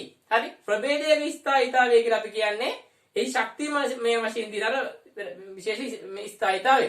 ඉලෙක්ට්‍රෝන වින්‍යාස ස්ථායිතාවය කියන්නේ වේග වෙනම ස්ථායිතාවයක්. හරි ඒ නිසා සමස්ත ස්ථායිතාවය ගැන කතා කරොත් මෙයා ස්ථායි මෙයාට වඩා. හේතුව බලන්න මේ අයනීකරණයක් වෙන්නේ මේ ඉලෙක්ට්‍රෝනය සහ මේ අයනේ අතර ප්‍රබල ආකර්ෂණයක් තමයි මෙතනදී තියෙන්නේ. ඒ ආකර්ෂණ බලය බිඳලා තමයි මෙතෙන්ට මේ විදිහට වෙන් කරලා තියෙන්නේ. ඒ ආකර්ෂණ බලයක් ඒක නෙමෙයි ඕනම ආකර්ෂණ බලයක් දිවින්න නම් ඔයා දැනන් ඉන්න ඕන. අනිවාර්යෙන් තාප අවශෝෂණයක් වෙන්න ඕන, ශක්තිය අවශෝෂණයක් වෙන්න ඕන. හරි? ඒ කියන්නේ ශක්තිය අවශෝෂණය වෙනවා බන්ධන කැඩනකොට ඕනම අවස්ථාවක. එහෙනම් මේ බන්ධනය කැඩනකොට මේ දෙන ඉලෙක්ට්‍රෝන සහ අයන පරමාණු අතර තියෙන ශක්තිය අවශෝෂණය වෙනවා. අවශෝෂණය වෙලා මෙයා මත ටිකක් ගැප් වෙනවා, මෙයා මත ටිකක් ගැප් වෙනවා. එහෙනම් මෙතන තියෙනට වඩා මෙතන තියෙන ශක්තිය වැඩි වෙලා තියෙනවා. ඒ නිසා මෙයාට වඩා මෙයා අස්ථායි. අපි දන්නවා ශක්තිය වැඩි වෙනකොට අස්ථායි වෙනවානේ. හරි? මෙයාට වඩා මෙයා අස්ථායි. ඒ කියන්නේ මෙයාට වඩා මෙයා ස්ථායි කෙනෙක්. හරි? එතකොට 46 වෙනි කරුණ ලියා ගන්න ඔයා. මම කිව්වා පොටෑසියම් ගෑස් පොටෑසියම් ප්ලස් ගෑස්ට වඩා ස්ථායි වේ. හරි? මේක සම්බන්ධව 47 වෙනි කරුණත් ලියා ගන්න. ප්‍රභේදයක ස්ථායීතාවය සහ ඉලෙක්ට්‍රෝන වින්‍යාසයේ ස්ථායීතාවය යනු දෙකකි. ඉලෙක්ට්‍රෝන වින්‍යාසයේ ස්ථායීතාවය යනු දෙකකි. හරි? මේ මං කියන තේරම හැලිය වගේ ලියන්න එපා. මම මේ කරුණ ලියා ගන්න කියලා ලියන ඒ අදාළ කරුණ විතර ලියා ගන්න. අවශ්‍ය නම් විතරම ඔයා වෙනත් කරුණු වැදගත් ඒවා ලියා ගන්න. හරි? එහෙම අවශ්‍ය නම් විතරයි. හරි? එහෙම නැතුව ගොඩාක් හැලියා ගත්තා මේක බලන්න හිතෙන්නේ නැහැ. දැන් ඔයාලට මේ පොටෑසියම් ගෑස් එක පොටෑසියම් ප්ලස් ගෑස්ට වඩා ස්ථායි වේ කිව්වම ඔයාලට මම මේ කියන කරුණු ටික මතක් වෙන්න ඕන. හරි? හැබැයි බලන්නේ නැතු වීඩියෝ අමතක වෙලා යනවා. ඒ නිසා මොකද කරන්නේ? ඔයා මම මේ කියන ටික මතක තියාගෙන මේ මං කියන කරුණ ලියා ගත්තා නම් ඊට පස්සේ මේ කෙනෙකුට මතක් වෙනවා. හරි? ඒ දෙක මතක් වෙන එකත් හදාගන්න දවස් ගාන මේක බලන්න ඕන. හරි? දවස් ගානේ බලන්න. විභාග ළඟයි වැඩි වෙලා නැහැ. බලන්න මේ කොලයක් බලන්නේ මොකද්ද? හරි? කොලයක් ලියන බලන්නේ මොකද්ද? කොල 3-4 ඕනසෙත් ඒක වීඩියෝ එක. කොල දෙකක් වගේ. හරි? ඒක කොලයක් දෙක ලියා ගන්න පුළුවන්. මේ හැලි ගණන් ලියන්න එපා. උඩරින් මං කියන්නේ A4 කොල 3යි යූස් කරන්න පුළුවන්. මේ කරුණු 50ක් ලියන්න. කරුණු 50කට A4 කොල 3යි. ඊටට අඩු වෙන නම් තවත් හොඳයි. ඒ කියන්නේ ලියන්න නැතුව ඉන්නේ මේ ලියන දේ ඉතා සරලව ලියා ගන්න. ඔයාලට මේ සරල කරුණු බැලුවහම ඒක ඇතුළේ තියෙන සංකීර්ණ පැහැදිලි කිරීම මම මේ කරන පැහැදිලි කිරීම මතක් වෙන්න ඕන. හරි? 48 ආවර්තයක හරිද? වමේ සිට දකුණට යනකොට මොකද වෙන්නේ? වම ඉඳන් දකුණට මතක් කරන්න පරමාණු ක්‍රමාංකය වැඩි වෙනවා. හරි? එතකොට ප්‍රෝටෝන සංඛ්‍යාව වැඩි වෙනවා. නෂ්ටීය ප්‍රෝටෝන සංඛ්‍යාව වැඩි වෙනවා කියන්නේ සඵල න්‍යෂ්ටික ආරෝපණය වැඩි වෙනවා. ඒ කියන්නේ න්‍යෂ්ටික ආරෝපණය වැඩි වෙනවා. ඒ කියන්නේ න්‍යෂ්ටියට තියෙන ආරෝපණය වැඩි වෙනවා. සඵල න්‍යෂ්ටික ආරෝපණය වැඩි වෙනවා කියන්නේ බාහිරතම ශක්ති මට්ටමේ ඉලෙක්ට්‍රෝනයට තියෙන න්‍යෂ්ටින්ට ආකර්ෂණය වැඩි වෙනවා. එතකොට අර ඉලෙක්ට්‍රෝන වලට තියෙන කැමැත්ත වැඩි වෙනවා. එහෙනම් විද්‍යුතින්තාවය වැඩි වෙනවා. හරි? අපි සාමාන්‍ය විද්‍යුතින්තාවය කියන්නේ ඉලෙක්ට්‍රෝනයට තියෙන කැමැත්ත කියලා සරලව හිතා ගන්න පුළුවන්, තේරුම් ගන්න පුළුවන් අපිට. හරි? එතකොට එහෙමනම් ඇයි ෆ්ලෝරින් ආවර්තයේ දකුණුම කෙළවරේ තියෙන නියොන්ට නැතුව ෆ්ලෝරින්ට වැඩි විද්‍යුතින්තාවය තියෙන්නේ ඇයි? හරි? ඒ කාරණාව දැනගන්න ඉපේ. ඒක තමයි මෙතන තියෙන එක කාරණාව. හරි? දැන් කොහෙද ප්‍රශ්නෙක කිව්වොත් දකුණුම කෙළවරේ තියෙන එකේ තියෙනවා වැඩි විද්‍යුතින්තාවය වැරදි. දකුණුම කෙළවරේ කිව්වොත් ටක් ගාලා හිනා ඕකේ නෑ. දකුණු කෙළවරේ තියෙන නියොන්. හරියට මෙහා තියෙන ෆ්ලෝරින් ගාව වැඩි විද්‍යුතින්තාවය තියෙනවා. හරිද? එතකොට ඒකට වෙන්න හේතුව විද්‍යුතින්තාවය කියන්නේ මොකක්ද? අර්ධක් වන්නේ අපි සහ සංයුජ බන්ධනයක් බගින් බැඳී තියෙන ඉලෙක්ට්‍රෝන යුගලක් තමා දෙසට ආකර්ෂණය කර ගැනීමට යම් පරමාණුකට ඇති හැකියාව එම පරමාණුවේ විද්‍යුතින්තාවයයි. එතකොට මේ නියොන් කියන ඒවා උච්ච වායු ඒවා එයාලා හදන්නේ නැහැ සහ සංයුජ බන්ධන. හරි? එතකොට එයාලගේ විද්‍යුතින්තාවයක් අපිට කතා කරලා වැඩකුත් නැහැ. හැබැයි සංයුජ බන්ධන හදනවා නම් ෆ්ලෝරින්ට වඩා විද්‍යුතින්තාවය අනිවාර්යෙන් නියොන්ගේ වැඩි වෙනවා. තේරෙනවනේ? මෙතන අපි විද්‍යුතින්තාවය කතා කරන්නේ ඉදගියතාවය හොයන්න අරමය සියනම හොයන්න මොනවද එකද මේ? සහ සංයුජ බන්ධන එක. හරි? එතකොට ඒව හදන්න නැත්නම් වෙන මොකුත් බන්ධනයක් හදන්නේ නැත්නම් එයාගෙන විදුලින්තාවයක් කතා කරලා වැඩකුත් නැහැ. ඒ නිසා අපි ආ නොසලකලා වැඩිම විදුලින්තාවය ෆ්ලෝරින්ට තියෙනවා කියලා කියනවා. හරි? එතකොට ඒ කරුණ ලියාගෙන ඉන්න. ආවර්තයක වමේ සිට දකුණට ප්‍රෝටෝන සංඛ්‍යාව වැඩි වේ. එම නිසා විදුලින්තාවය වැඩි වේ. ඒ අනුව දෙවන ආවර්තයේ සැලකූ විට වැඩිම විද්‍යුත් ඍණතාවය නියෝන්ට පැවතිය යුතු වුවත් වැඩිම විද්‍යුත් ඍණතාවය පවතින්නේ ෆ්ලෝරින් හටයි. අපි යන 49 වෙනි කරුණට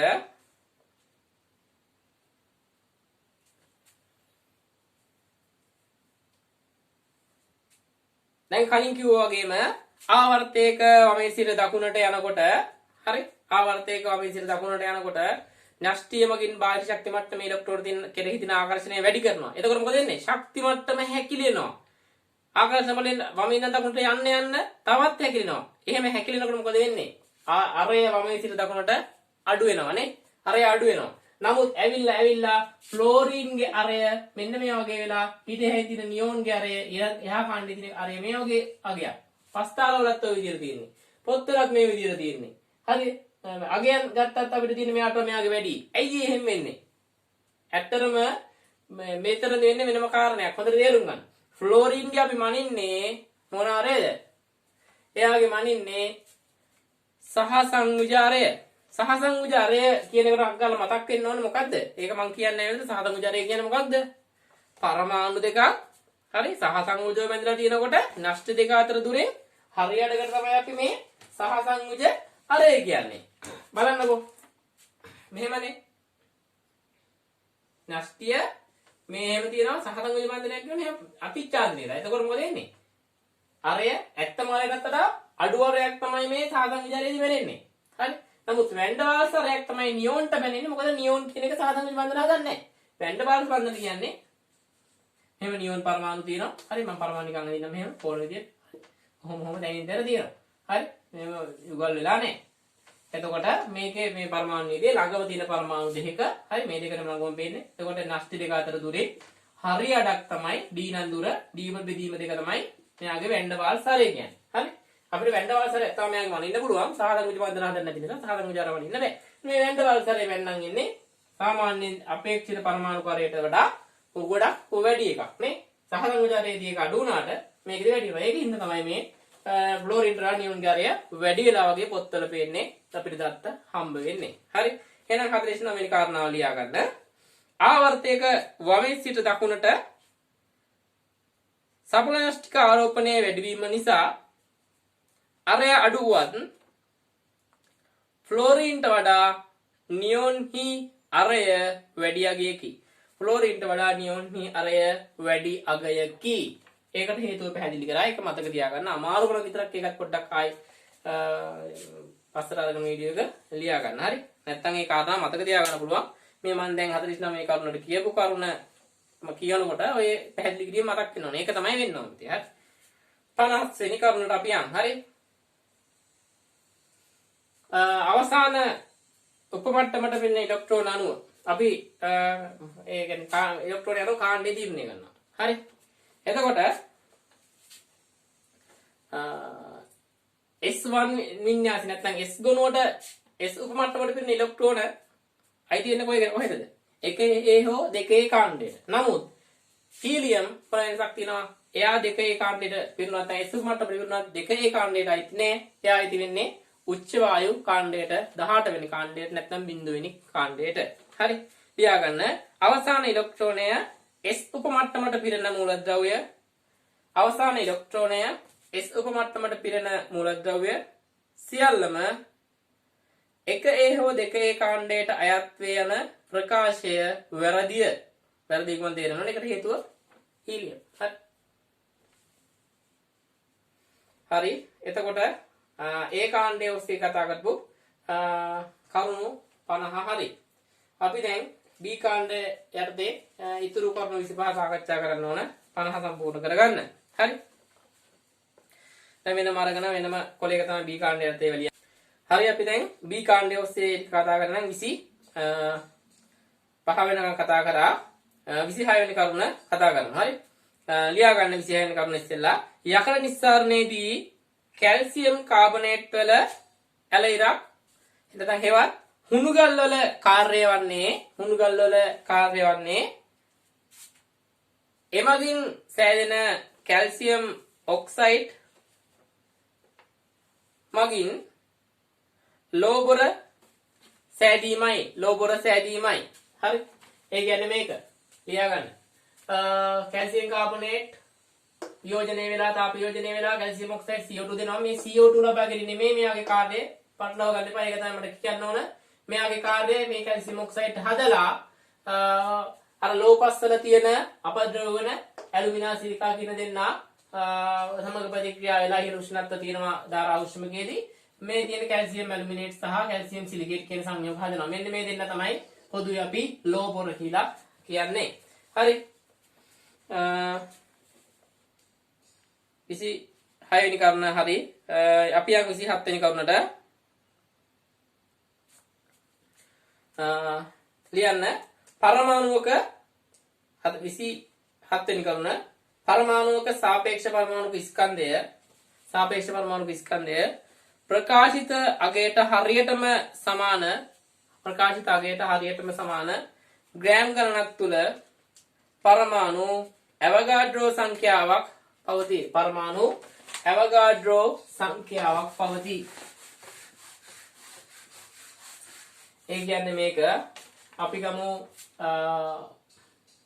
ඔක්සිජන් වල 6-18 කියන අවස්ථාව. සෝරි මේ 8-18 කියන අවස්ථාව. නැත්තම් ඔක්සිජන් වල 8-16 කියන අවස්ථාව. මේව ගත්තොත් මොකද කියන්නේ? මේ තියෙන 16 කියන්නේ සාපේක්ෂ පරමාණු ස්කන්ධය. එතකොට ඔක්සිජන් හරියටම ග්‍රෑම් 16ක් ගත්තොත් එතන තියෙනවා ඔක්සිජන් පරමාණු මේ જાතියවා ඇවගාඩ්‍රෝ සංඛ්‍යාවක්. එහෙම නැත්තම් මවුලයක්. මෙයත් එමයයි හරියටම මේ සමස්ථානික නම් ග්‍රෑම් සාපේක්ෂ පරමාණු ස්කන්ධය 18 නිසා ග්‍රෑම් හරියටම 18ක් ගත්තොත් මෙතන තියෙනවා මෙයාගේ පරමාණු ඇවගාඩ්‍රෝ සංඛ්‍යාව. ඒක තමයි කිව්වේ. හරි. අපි යන් 28 වෙනි කරුණට කාබන් 612 සමස්ථානිකයේ හරියටම ග්‍රෑම් 12ක් තුල අඩංගු කාබන් 612 පරමාණු සංඛ්‍යාව මවුලයක් ලෙස හැඳින්වේ. හරි. හොඳට මතක තියාගන්න. කාබන් 612 වල ග්‍රෑම් 12ක් තුල හරියටම තියෙන පරමාණු 6.0223. ඒ කියන්නේ ඒක තමයි මවුලයක් කියන්නේ. හරි. ඉතින් මවුලයේ අර්ථ දක්වන්න ගත්ත ප්‍රධාන දේ තමයි මොකද්ද මේ? කාබන් 612 සමස්ථානිකයේ හරියටම ග්‍රෑම් 12ක් තුල තියෙන පරමාණු සංඛ්‍යාව තමයි මවුලයක් කියන්නේ. හරි. මවුලයක අඩංගු අංශ සංඛ්‍යාව එතකොට ඇවගාඩ්‍රෝ සංඛ්‍යාව. හරි. ඒක වුණ මම කිව්වා කලින්. ඒකත් පැහැදිලිව ලියා ගන්න. 29 වෙනි කරුණ කොටස් 12ක් සමානයි දුසිම. ටිකක් වැදගත් කරුණ එක ලියා ගන්න. හරි. අපි ඕන දෙයක් කොටස් 12 පොත් පෑන් ඕන දෙයක් 12ක් කියන්නේ කීයද? දුසිමක්. හරි. දුසිමක් තමයි කියන්නේ. ඊට පස්සේ ඊළඟ කරුණ 30 වෙනි කරුණ ලියන්න. 30 වෙනි කරුණ කොටස් 6.02 වැඩි කිරීමට 6.23ක් සමානයි මවුලය. නැත්නම් එකයි මවුල. නැත්නම් මවුලය. මවුලයක් කියන්නේ මෙච්චරක් අංශ. ඕනම දෙයකින් අංශ මෙච්චරක් මවුලයක්. හොඳට මතක තියාගන්න. හරි. 31 වෙනි කරුණ සිලිකන් ඩයොක්සයිඩ් තියෙන්නේ දියමන්ති වල සමාන ව්‍යුහයක් නේ තියෙන්නේ. සිලිකන් ඩයොක්සයිඩ් වල. හරි. එතකොට මේ සිලිකන් ඩයොක්සයිඩ් වල ව්‍යුහයේදීලා හරි වැරදි දෙයක් පොඩ්ඩක් මතක තියාගන්න. මේ ව්‍යුහයේදී හැම සිලිකන් පරමාණුවකටම ඔක්සිජන් පරමාණු 6ක් සම්බන්ධ වෙලා තියෙනවා. හැම ඔක්සිජන් පරමාණුවකටම සිලිකන් පරමාණු 2ක් සම්බන්ධ වෙලා තියෙනවා. හරි. 31 වෙනි කරුණ ඒක තමයි ලියා ගන්න. සිලිකන් ඩයොක්සයිඩ් හි සෑම සිලිකන් පරමාණුවකටම ඔක්සිජන් පරමාණු 4ක් බැඳී ඇති අතර සෑම ඔක්සිජන් පරමාණුවකටම සිලිකන් පරමාණු 2ක් බැඳී ඇත. හරි. දැන් අපි යන් 32 වෙනි කරුණට. සල්පවල කිසිදු බහුරූපී ආකාරයක් විද්‍යුතය සන්නයනය නොකරයි. ඒක පැහැදිලි කරන්න දෙයක් නැහැ මතක තියාගන්න. සල්පවල කිසිදු බහුරූපී ආකාරයක් විද්‍යුතය සන්නයනය කරන්නේ නැහැ. හරි. කාබන් වල මතකද මිලිරන් කියන බහුරූපී ආකාරය, ග්‍රැෆයිට් කියන ආකාරය විද්‍යුතය සන්නයනය කරනවා. හරි. ඒ කිව්වේ 32 වෙනි කරුණ. අපි යන් 33 වෙනි කරුණට. දෙන ලද ප්‍රථම පෙළ ප්‍රතික්‍රියාවක අර්ධායු කාලය ප්‍රතික්‍රියක සාන්ද්‍රණ වලින් ස්වායක්ත වේ. හොඳට මතක තියාගන්න. දෙන ලද ප්‍රථම පෙළ ප්‍රතික්‍රියාවක අර්ධ ආයු කාලය ප්‍රතික්‍රියක සාන්ද්‍රණ වලින් ස්වායක්ත වේ. හරි. තේරුණා නේද? ප්‍රථම පෙළ ප්‍රතික්‍රියාවක තමයි මේක අදාළ. ඒකේ අර්ධායු කාලය, ඒ කියන්නේ තියෙන ප්‍රමාණය අඩක් වෙන්න ගත වන කාලින අර්ධායු කාලය කියන්නේ ඒක ප්‍රතික්‍රියක සාන්ද්‍රණය අනුව වෙනස් වෙන්නේ ප්‍රථම පෙළ ප්‍රතික්‍රියාවක අනිත් ඒවා වෙනස් වෙනවා. හරි. ඒක වෙනස් වෙන හැටි බලන්න. හරි. දැන් ඒක පැහැදිලි කරන්න නැහැ මෙතන මං චුට්ටක් ඕනනම් කියලා දෙන්නම්. මෙහෙමනේ. දැන් ප්‍රථම පෙළ නම් මොකද වෙන්නේ? සාන්ද්‍රණය 2යි නම් ශීඝ්‍රතාවය 2යි. සාන්ද්‍රණය 4යි නම් ශීඝ්‍රතාවය 4යි. හරි. එතකොට මොකද වෙන්නේ? මේ අවස්ථාවේදී දෙකක් තියෙනවා නම් අපි හිතමු ප්‍රතික්‍රියක අණු 10ක් 100ක් තියෙනවා කියලා. හරි. 100 අඩක් වෙන කොච්චර වෙලා යනවද? ශීඝ්‍රතාවය එතකොට තප්පරයට 2යි නම් එන්නේ තප්පරයට 2යි ප්‍රතික්‍රියාව. එතකොට තප්පර 50ක් යනවා මෙතෙන්. හරි. තප්පර 50ක් යනවා. අර්ධ වෙන වෙච්ච කාලය බලන්න. මෙතන සාන්ද්‍රණය වැඩි නම් අපි 200ක් තියෙනවා කියලා. 200ක් තියෙනවද මොකද වෙන්නේ? තප්පරයට 4යිනේ. ඒ අනුව ගත්තා මොකද වෙන්නේ? 4 ඒවා අනුගත්තොත් එහෙම තප්පරයට 4යි ප්‍රතික්‍රියාව. එතකොට මේ 200 ප්‍රතික්‍රියාවෙන් තප්පර 50ක් කියලා බලන්න. 100 අඩක් වෙන්නේ. තේරුණාද? මේකෙන් මම හිතනවා පැහැදිලිද කියලා ඒ කාරණේ. හරි.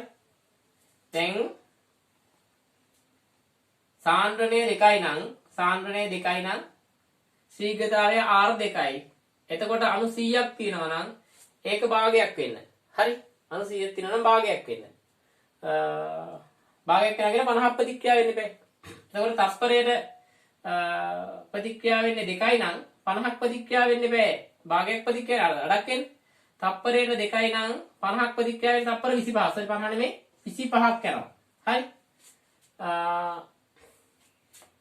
එතකොට මෙතන 100 200ක් 200 තියෙන එක අඩක් වෙනවා කියන්නේ 100ක් වෙනවා. එහෙනම් 100ක් ප්‍රතික්‍රියා වෙනවා. හරි. එතකොට 4ක් ප්‍රතික්‍රියා වෙනවා නම් තප්පරයට 100ක් ප්‍රතික්‍රියා වෙන්න යන කොච්චරද තප්පර? 25යි. බලන්න එතකොට අර්ධායු කාලය වෙනස් වෙන්නේ ප්‍රථම පෙළ ප්‍රතික්‍රියාව. නමුත් දෙවන පෙළ ප්‍රතික්‍රියාවක නම් ඕක අර්ධායු කාලයේ සාන්ද්‍රණය අනුව වෙනස් වෙනවා. එතකොට මෙහෙමනේ වෙන්නේ. බලන්නකො. දෙවන පෙළ ප්‍රතික්‍රියාවක් නම් මේක දෙකක් වෙනකොට ශීඝ්‍රතාවය 4යි. හරි. 4ක් වෙනකොට 16යි ශීඝ්‍රතාවය. කොහොමනේ? 16යි. එතකොට මෙතෙන්දි 100ක් තියෙනවා. හරි. 100 අඩක් වෙනවා කියන 50ක් වෙන තප්පරයට 4නේ.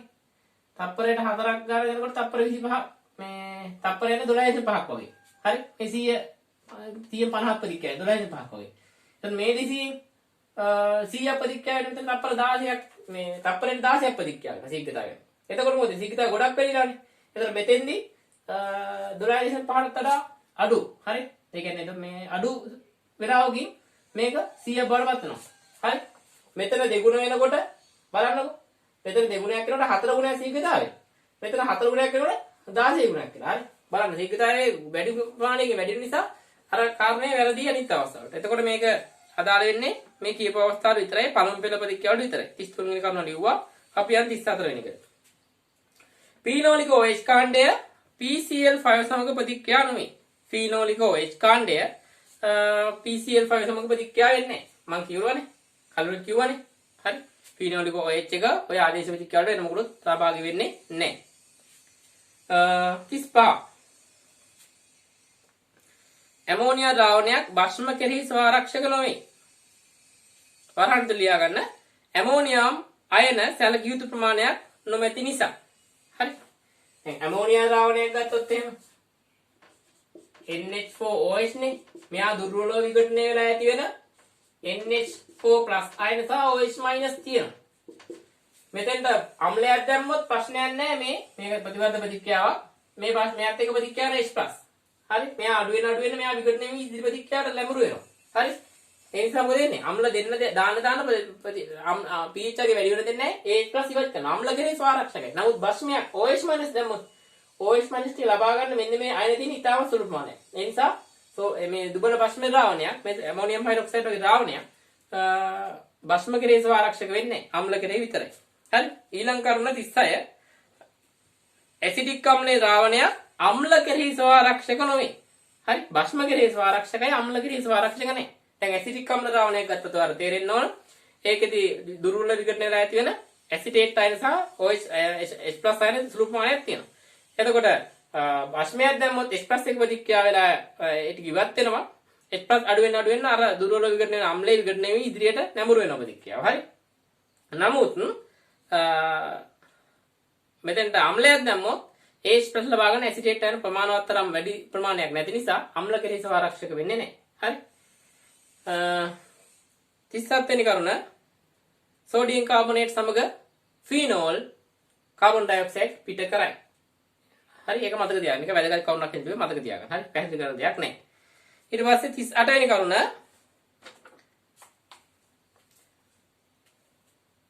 ලියා ගන්න. මේක පැහැදිලි කරන දෙයක් නැහැ. වැදගත් කරුණ ලියා ගන්න පාඩම් කරගන්න. P4O10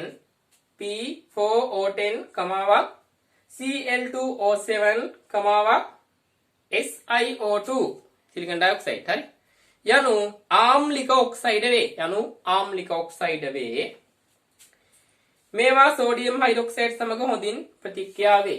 මේවා සෝඩියම් හයිඩ්‍රොක්සයිඩ් සමග හොඳින් ප්‍රතික්‍රියා වේ. ඒක භස්මත් එක්ක ප්‍රතික්‍රියා කරනවා. මේවා ආම්ලික ඔක්සයිඩ් හින්දා එච්චරයි. අපි යන් 39 වෙනි කරුණට. අපි දන්නවා කාණ්ඩයක් ඔස්සේ පහළට යනකොට මොකද වෙන්නේ?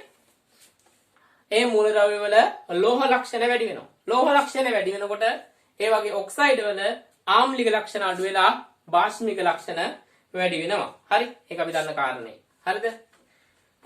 ඒක ලියා ගන්න. කාණ්ඩයක් ඔස්සේ පහළට යන විට මූලද්‍රව්‍ය වල ලෝහ ලක්ෂණ වැඩි වේ.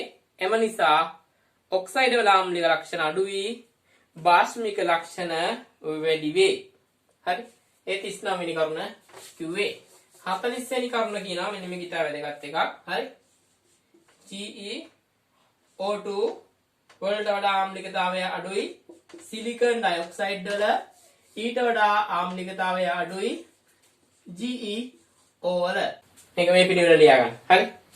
යන ආකාරයට ආම්ලික ගුණ විචලනය වේ. ආම්ලික ගුණ විචලනය මේ විදිහට. මෙයාගේ ආම්ලිකතාවය වැඩි, මෙයාගේ ආම්ලිකතාවය අඩුයි. හරි. එක මූලද්‍රව්‍ය ඔක්සයිඩ් දෙකක් මෙතන දෙපැත්තේ තියෙනවා. හරි. 41 වෙනි කරුණ යන්න සක්‍රීය කාරක ඕතපරායමු කාරක වේ.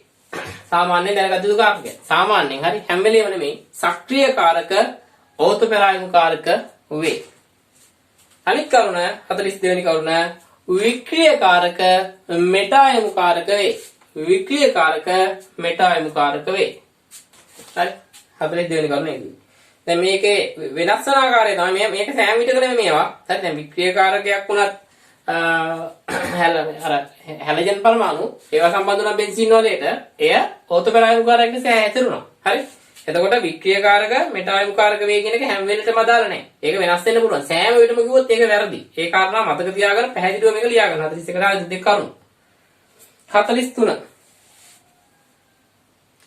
කාබොක්සිලික් අම්ල සහ ෆීනෝල. කාබොක්සිලික් අම්ලයි ෆීනෝලයි සෝඩියම් හයිඩ්‍රොක්සයිඩ් සමග ප්‍රතික්‍රියා වී ලවණ සාදයි. සෝඩියම් හයිඩ්‍රොක්සයිඩ් සමග ප්‍රතික්‍රියා වී ලවණ සාදයි. හරි.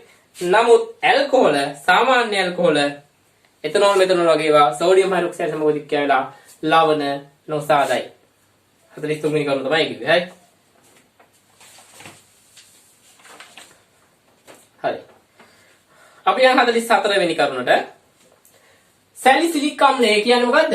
බෙන්සීන්ගේ මෙතන OH තියෙනවා ඊළඟට මෙතන කාබොක්සිලික් කන්ටෙන්ට්. මේ සැලිසිලික් අම්ලයට ෆෙරික් අයන දැම්මහම ෆෙරික් අයන ගිහිල්ලා වෙන්නේ මේ කාණ්ඩ දෙක අතරට මේ OH කන්ටෙන්ට් සහ මෙතන තියෙන මේ කාණ්ඩ වලට ආකර්ෂණය වෙලා ව්‍යුහයක් හදනවා. ඒ ව්‍යුහය දම් පාටයි. හරි. ඒ නිසා මේක ලියා ගන්න. සැලිසිලික් අම්ලය ෆෙරික් අයන හමුවේ දම් පැහැයක් ගෙන දෙයි. ෆෙරික් අයන හමුවේ දම් පැහැයක් ගෙන දෙයි. ඒ 44 වෙනි කරුණ. ෆෙරික් අයන තමයි දම් පාටක් දෙනවොත් මෙන්න මේ ව්‍යුහය මතක දෙන්න ඕනේ මේක. හරි. සැලිසිලික් අම්ලය කියන්නේ මේ කොළ පාටින් හදලා තියෙන මේ ව්‍යුහයට.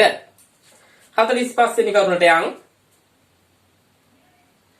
සංයෝග දෙකක් සම පරිමාව වලින් මිශ්‍ර කරන විට සාන්ද්‍රණ අඩක් වේ. සාන්ද්‍රණය අඩක් වේ. අපි යමු A හා B කියලා දෙකක් තියෙනවා. A වල සාන්ද්‍රණයක් තියෙනවා, B වල සාන්ද්‍රණයක් තියෙනවා. A B ප්‍රතික්‍රියා වෙන්නේ නැහැ. මේ දෙන්න සම පරිමාව මිශ්‍ර කරොත් ඒ අදාළ මිශ්‍රණේ A වල සාන්ද්‍රණයත් ආරම්භක අගයෙන් භාගයයි B වල සාන්ද්‍රණයත් ආරම්භක අගයෙන් භාගයයි. ඒකට හේතුව සාමනය කියන්නේ මොකක්ද? n බෙදීම v. මෙතෙන්දී එක එක්කෙනාගේ මූල ගාන වෙනස් වුණේ නැහැ. වෙනස් වුණේ පරිමාව විතරයි. පරිමාව දෙගුණ වුණා. දෙගුණ වෙනකොට සාමනය අඩක් වුණා, භාගයක් වුණා. ඒක තමයි උනේ. හරි? ඒවා මතක තියාගන්න. MC වලට ගොඩක් වැදගත් ඒවා. 46 ශීඝ්‍රතා නියතය කාලයේ සමග වෙනස් නොවේ. මතක තියාගන්න. ශීඝ්‍රතා නියතය. හරි? ශීඝ්‍රතා නියතය මතකනේ?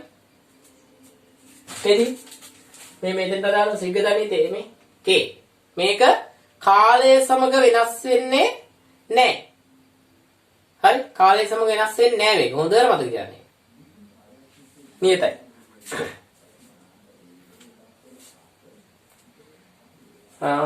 එතකොට ඔය KC වගේ නියතත් එහෙම තමයි කාලය සමග වෙනස් වෙන්නේ නැහැ. වෙන වෙන සාධකතාව වෙනස් වෙන්නේ. දැන් මේක විශේෂයෙන් මතක තියාගන්න මේක කාලය සමග වෙනස් වෙන්නේ නැහැ. දැන් මෙයාගේ සාන්ද්‍රණය අඩු වෙනකොට ශීඝ්‍රතාවය වැඩි වෙන්නේ මේක නිසා. ඒක ශීඝ්‍රතාවය අඩු වෙන්නේ මේ K වෙනස් වෙන්නේ නැහැ. K රඳා පවතින්නේ. හරි? 47 ඇලුමිනියම් අයනේ ඇලුමිනියම් 3+ ඒකට වඩා ලිතියම් ප්ලස් කියන අයනේ ද්‍රවීකාරක බලය වැඩි. හරි? ද්‍රවීකාරක බලය වැඩි. ඒකට හේතුව පුෂ්ටිකාරෝපණ නැත්තේ ලිතියම් අයනේ ගොඩක් වැඩි වෙන නිසා. හරි? පුෂ්ටිකාරෝපණ නැත්තේ කියන්නේ අපි මොකද්ද? Q බෙදී වේනේ. කොහොමද ගන්නේ ආරෝපණය විදිහම පුෂ්ටික වර්ග බලය. හරි? වර්ග බලය යටතේදී R වර්ගයක් එහෙම තියෙනවා. Q R වර්ගය. හරි? එතකොට ඇලුමිනියම්ගේ ලිතියම්ට වඩා ආරෝපණය 3 ගුණයක් වෙනවා. හරි? එතකොට ඇලුමිනියම්ගේ ද්‍රවීකාරක බලය වැඩි වෙන්න ඕන කියලා හිතෙනවා. නමුත් ඇලුමිනියම්ට වඩා ලිතියම්ගේ අරය මොකද වෙන්නේ? ගොඩක් අඩුයි. හරි? ගොඩක් අඩුයි. ඒක අඩු වෙනවත් එක්ක මේක වර්ගත් වෙනවා. අඩු වගේ වර්ගත් වෙලා යනකොට තවත් අඩු වෙනවා. එතකොට ඒ හිතින් යට ගොඩක් අඩු වීම නිසා පුෂ්ටිකාරකණත්වයේ සම්පූර්ණ බෙදලා එන වගේ වැඩි වෙනවා. මම කියන්නේ ඔයාලට පැහැදිලි ඇති. හරි? දැන් මේක මේ අනිත් තැන් වලට වැඩිය දාලා නැහැ. මේ ලිතියම් ඇලුමිනියම් අතර දැන් විතරයි ගොඩක්ම බලපාන්නේ. මොකද මේ ලිතියම් වල තියෙන්නේ ශක්ති මට්ටම් එකයිනේ. ඇලුමිනියම් වල ශක්ති මට්ටම් ඇලුමිනියම් අයනේ ශක්ති මට්ටම් දෙකයි. එතකොට එක සහ දෙක ශක්ති මට්ටම් අතර ලොකු වෙනසක් තියෙනවා. අපි දන්නවනේ. ශක්ති මට්ටම් වෙනස කොහොමනේ? 1 2 අතර මේ වගේ නේද? ඊට අඩුයි වෙනන්නේ. එතකොට වැඩිම වෙනසක් තියෙන 1 2. හරි? එතකොට මේ ලිතියම් අයනේ ඇලුමිනියම් අයනේ අරය වෙනසට අදාළ වෙන්නේ අයන දෙකක් අතර ඇති විදිහට උපරිම මේ අරය වෙනස මෙතන තියෙනවා. හරි? එතකොට සෝඩියම් සහ ඊට වඩා මේ ඇලුමිනියම් තියෙන ලෝහය ගත්තොත් එහෙම මොකද වෙන්නේ? මූල ද්‍රව්‍ය ගත්තොත් එයාගේ මේ වගේ අරය වෙනස. නමුත් අරය වෙනස වැඩිම වන අවස්ථාව තමයි ලිතියම් ඇලුමිනියම් කියන්නේ. හරි? ඒක සලකන්න. 47 ගත්තා. 48 ඉත වැදගත් එක මේ විද්‍යුත් රසායනික විද්‍යාවට කෝෂයක විද්‍යුත් ගාමක බලය හොයන්න එනවා MCQ වලදී. හරි? කිසි දෙයකට බය වෙන්න එපා. සමීකරණ අමතකුණත් මතක් කරගන්න ලේසි. කරන්න තියෙන එකම දෙයයි වඩා ලොකු අගයෙන් හරි කුඩා අගය අඩු කරන්න. ඒ කියන්නේ ධන අගයක් ලැබෙන පරිදි අඩු කරන්න ඕනේ. එතකොට එනවා විද්‍යුත් ගාමක බලය එච්චරයි. සමීකරණ මතක නැත්නම් ඒවා මතක කිය බය වෙලා ඉන්න එපා. රචනා ප්‍රශ්නයක් කරන්න ගියා. රචනා ප්‍රශ්නේදී සමීකරණ අනිවාර්යයෙන් ලියන්න ඕන. එතකොට සමීකරණය ලියනකොට ඔයාලට තියෙන්නේ ඒක අමතක නම් ලොකු වගේ මොකද්ද පොඩි වගේ මොකද්ද ඒක බලලා ඊට අනුව සමීකරණය කරනගාගෙන ලියලා පෙන්නන්න. එහෙම කපටි වැඩ කරන්න කමක් නෑ. හරි? එහෙනම් ලියන්න 48 වෙනි කරුණ විද්‍යුත් රසායනයේදී කෝෂයක විද්‍යුත් ගාමක බලය සෙවීමට ඇති සෑම විටම ලොකු අගයෙන් කුඩා අගය අඩු කරන්න නැත්නම් විශාල අගයෙන් කුඩා අගය අඩු කරන්න කියලා ලියා ගන්න. ඊට පස්සේ වරහන් විතර දාගන්න. ඊටම සරල මේ කරන වරහන් විතර ලියන්න මෙහෙම ධන අගයක් ලැබෙන පරිදි අඩු කරන්න. ධන අගයක් ලැබෙන පරිදි අඩු කරන්න 48 වෙනි කරුණ. හරි? අපි යන් 49 වෙනි කරුණට. ජලයේ යම් ද්‍රව්‍යයක් දියුව විට ජලයේ යම් ද්‍රව්‍යයක් දියුණාම හරි? සිදුවන වාෂ්ප පීඩන පාතනයක් කියන වාෂ්ප පීඩනයේ අඩුවීමක් වෙනවා. හරි? දැන් මේ වාෂ්ප පීඩන පාතනය අර දියවෙන අණු සංඛ්‍යාවට ජලයේ දියවෙන අණු සංඛ්‍යාවට අනුලෝම සමානුපාතිකයි. හරි? කියන්නේ ජලයේ යම් ද්‍රව්‍යයක් දියුව විට සිදුවන වාෂ්ප පීඩන පාතනය දිය වූ ද්‍රව්‍යයේ අණු සංඛ්‍යාවට අනුලෝමව සමානුපාතික වේ. හරි? මේක රවුල්නේ මේ විකල්ප ආකාරයට සමග සම්බන්ධ වෙලා MCQ වල මේ වගේ වගන් තියෙන්න පුළුවන් ඒකයි දුන්නේ. හරි? 50 වෙනි කරුණ. ලියන්න ලිව්වට පස්සේ පැහැදිලි කරන්න. තාප යෝජන ප්‍රතික්‍රියාවලදී රෙඩොක්ස් ප්‍රතික්‍රියාවක් සිදු වීමට හෝ නොවීමට පුළුවන්. තාප යෝජන ප්‍රතික්‍රියාවලදී රෙඩොක්ස් ප්‍රතික්‍රියාවක් සිදු වීමට හෝ නොවීමට හැකිය. හරි. ඒකද කියන්නේ මෙහෙමනේ. දැන් කැල්සියම් කාබනේට් තාප යෝජනය ගත්තොත් බලන්න මේ එකවත් වෙනස් වෙලා නැහැ ඔක්සිකරණ අවස්ථාව. එතකොට මේ රෙඩොක්ස් ප්‍රතික්‍රියාවක් නෙමෙයි. හරි? එතකොට තාප යෝජන ප්‍රතික්‍රියාවක් රෙඩොක්ස් ප්‍රතික්‍රියාවක් නොවීමටත් පුළුවන්. ඒ වගේම අපි හිතන්න ගමු මේ HBr තාප යෝජනය. මේ HBr තාප යෝජනය කොහොමද? සරලව ගන්න. H2Br2. එතකොට මෙයාගේ ඔක්සිකරණාංකය දාන 1 ඍණ 1. එතකොට මෙතන යන කොහොමද? මෙතන බිඳුව ඔක්සිකරණාංක වෙනස් වෙනවා. රෙඩොක්ස් වුණානේ. එහෙනම් රෙඩොක්ස් ප්‍රතික්‍රියාවක් වෙන්නත් පුළුවන් තාප යෝජනය. දැන් හයිඩ්‍රජන් පෙරොක්සයිඩ් යෝජනය ඒවත් එක්ක හිතන්න. හරි? එහෙනම් අද කරුණු 50ක් හරි. ඒ ටික හරියට පාඩම් කරන්න. හොඳට ලියා ගන්න. මොනවා හරි අමාරු දේවල් තියෙනවා මගෙන් අහන්න පුළුවන්. කොහොම හරි මම මේ පළවෙනි වීඩියෝවේ දෙවෙනි වීඩියෝවේ සියලු කරුණු ලියාගෙන ඉතින් ලියන්න ඕන කමෙන් මම මේ අතරවැදී කිව්වා ඒ විදිහට ලියාගෙන නිතර බලන්න විභාගයට යනකම් හරි මේ හොඳටම පාඩම් කරලා තියෙනවා. එතකොට වගේ පැහැදිලි වෙනසක් මේ වීඩියෝ මාලාව අන්තිම වෙනකොට වෙයි. හරි? එහෙනම් වැඩේ හොඳට කරන්න. සුබ දවසක්. තෙරුවන් සරණයි.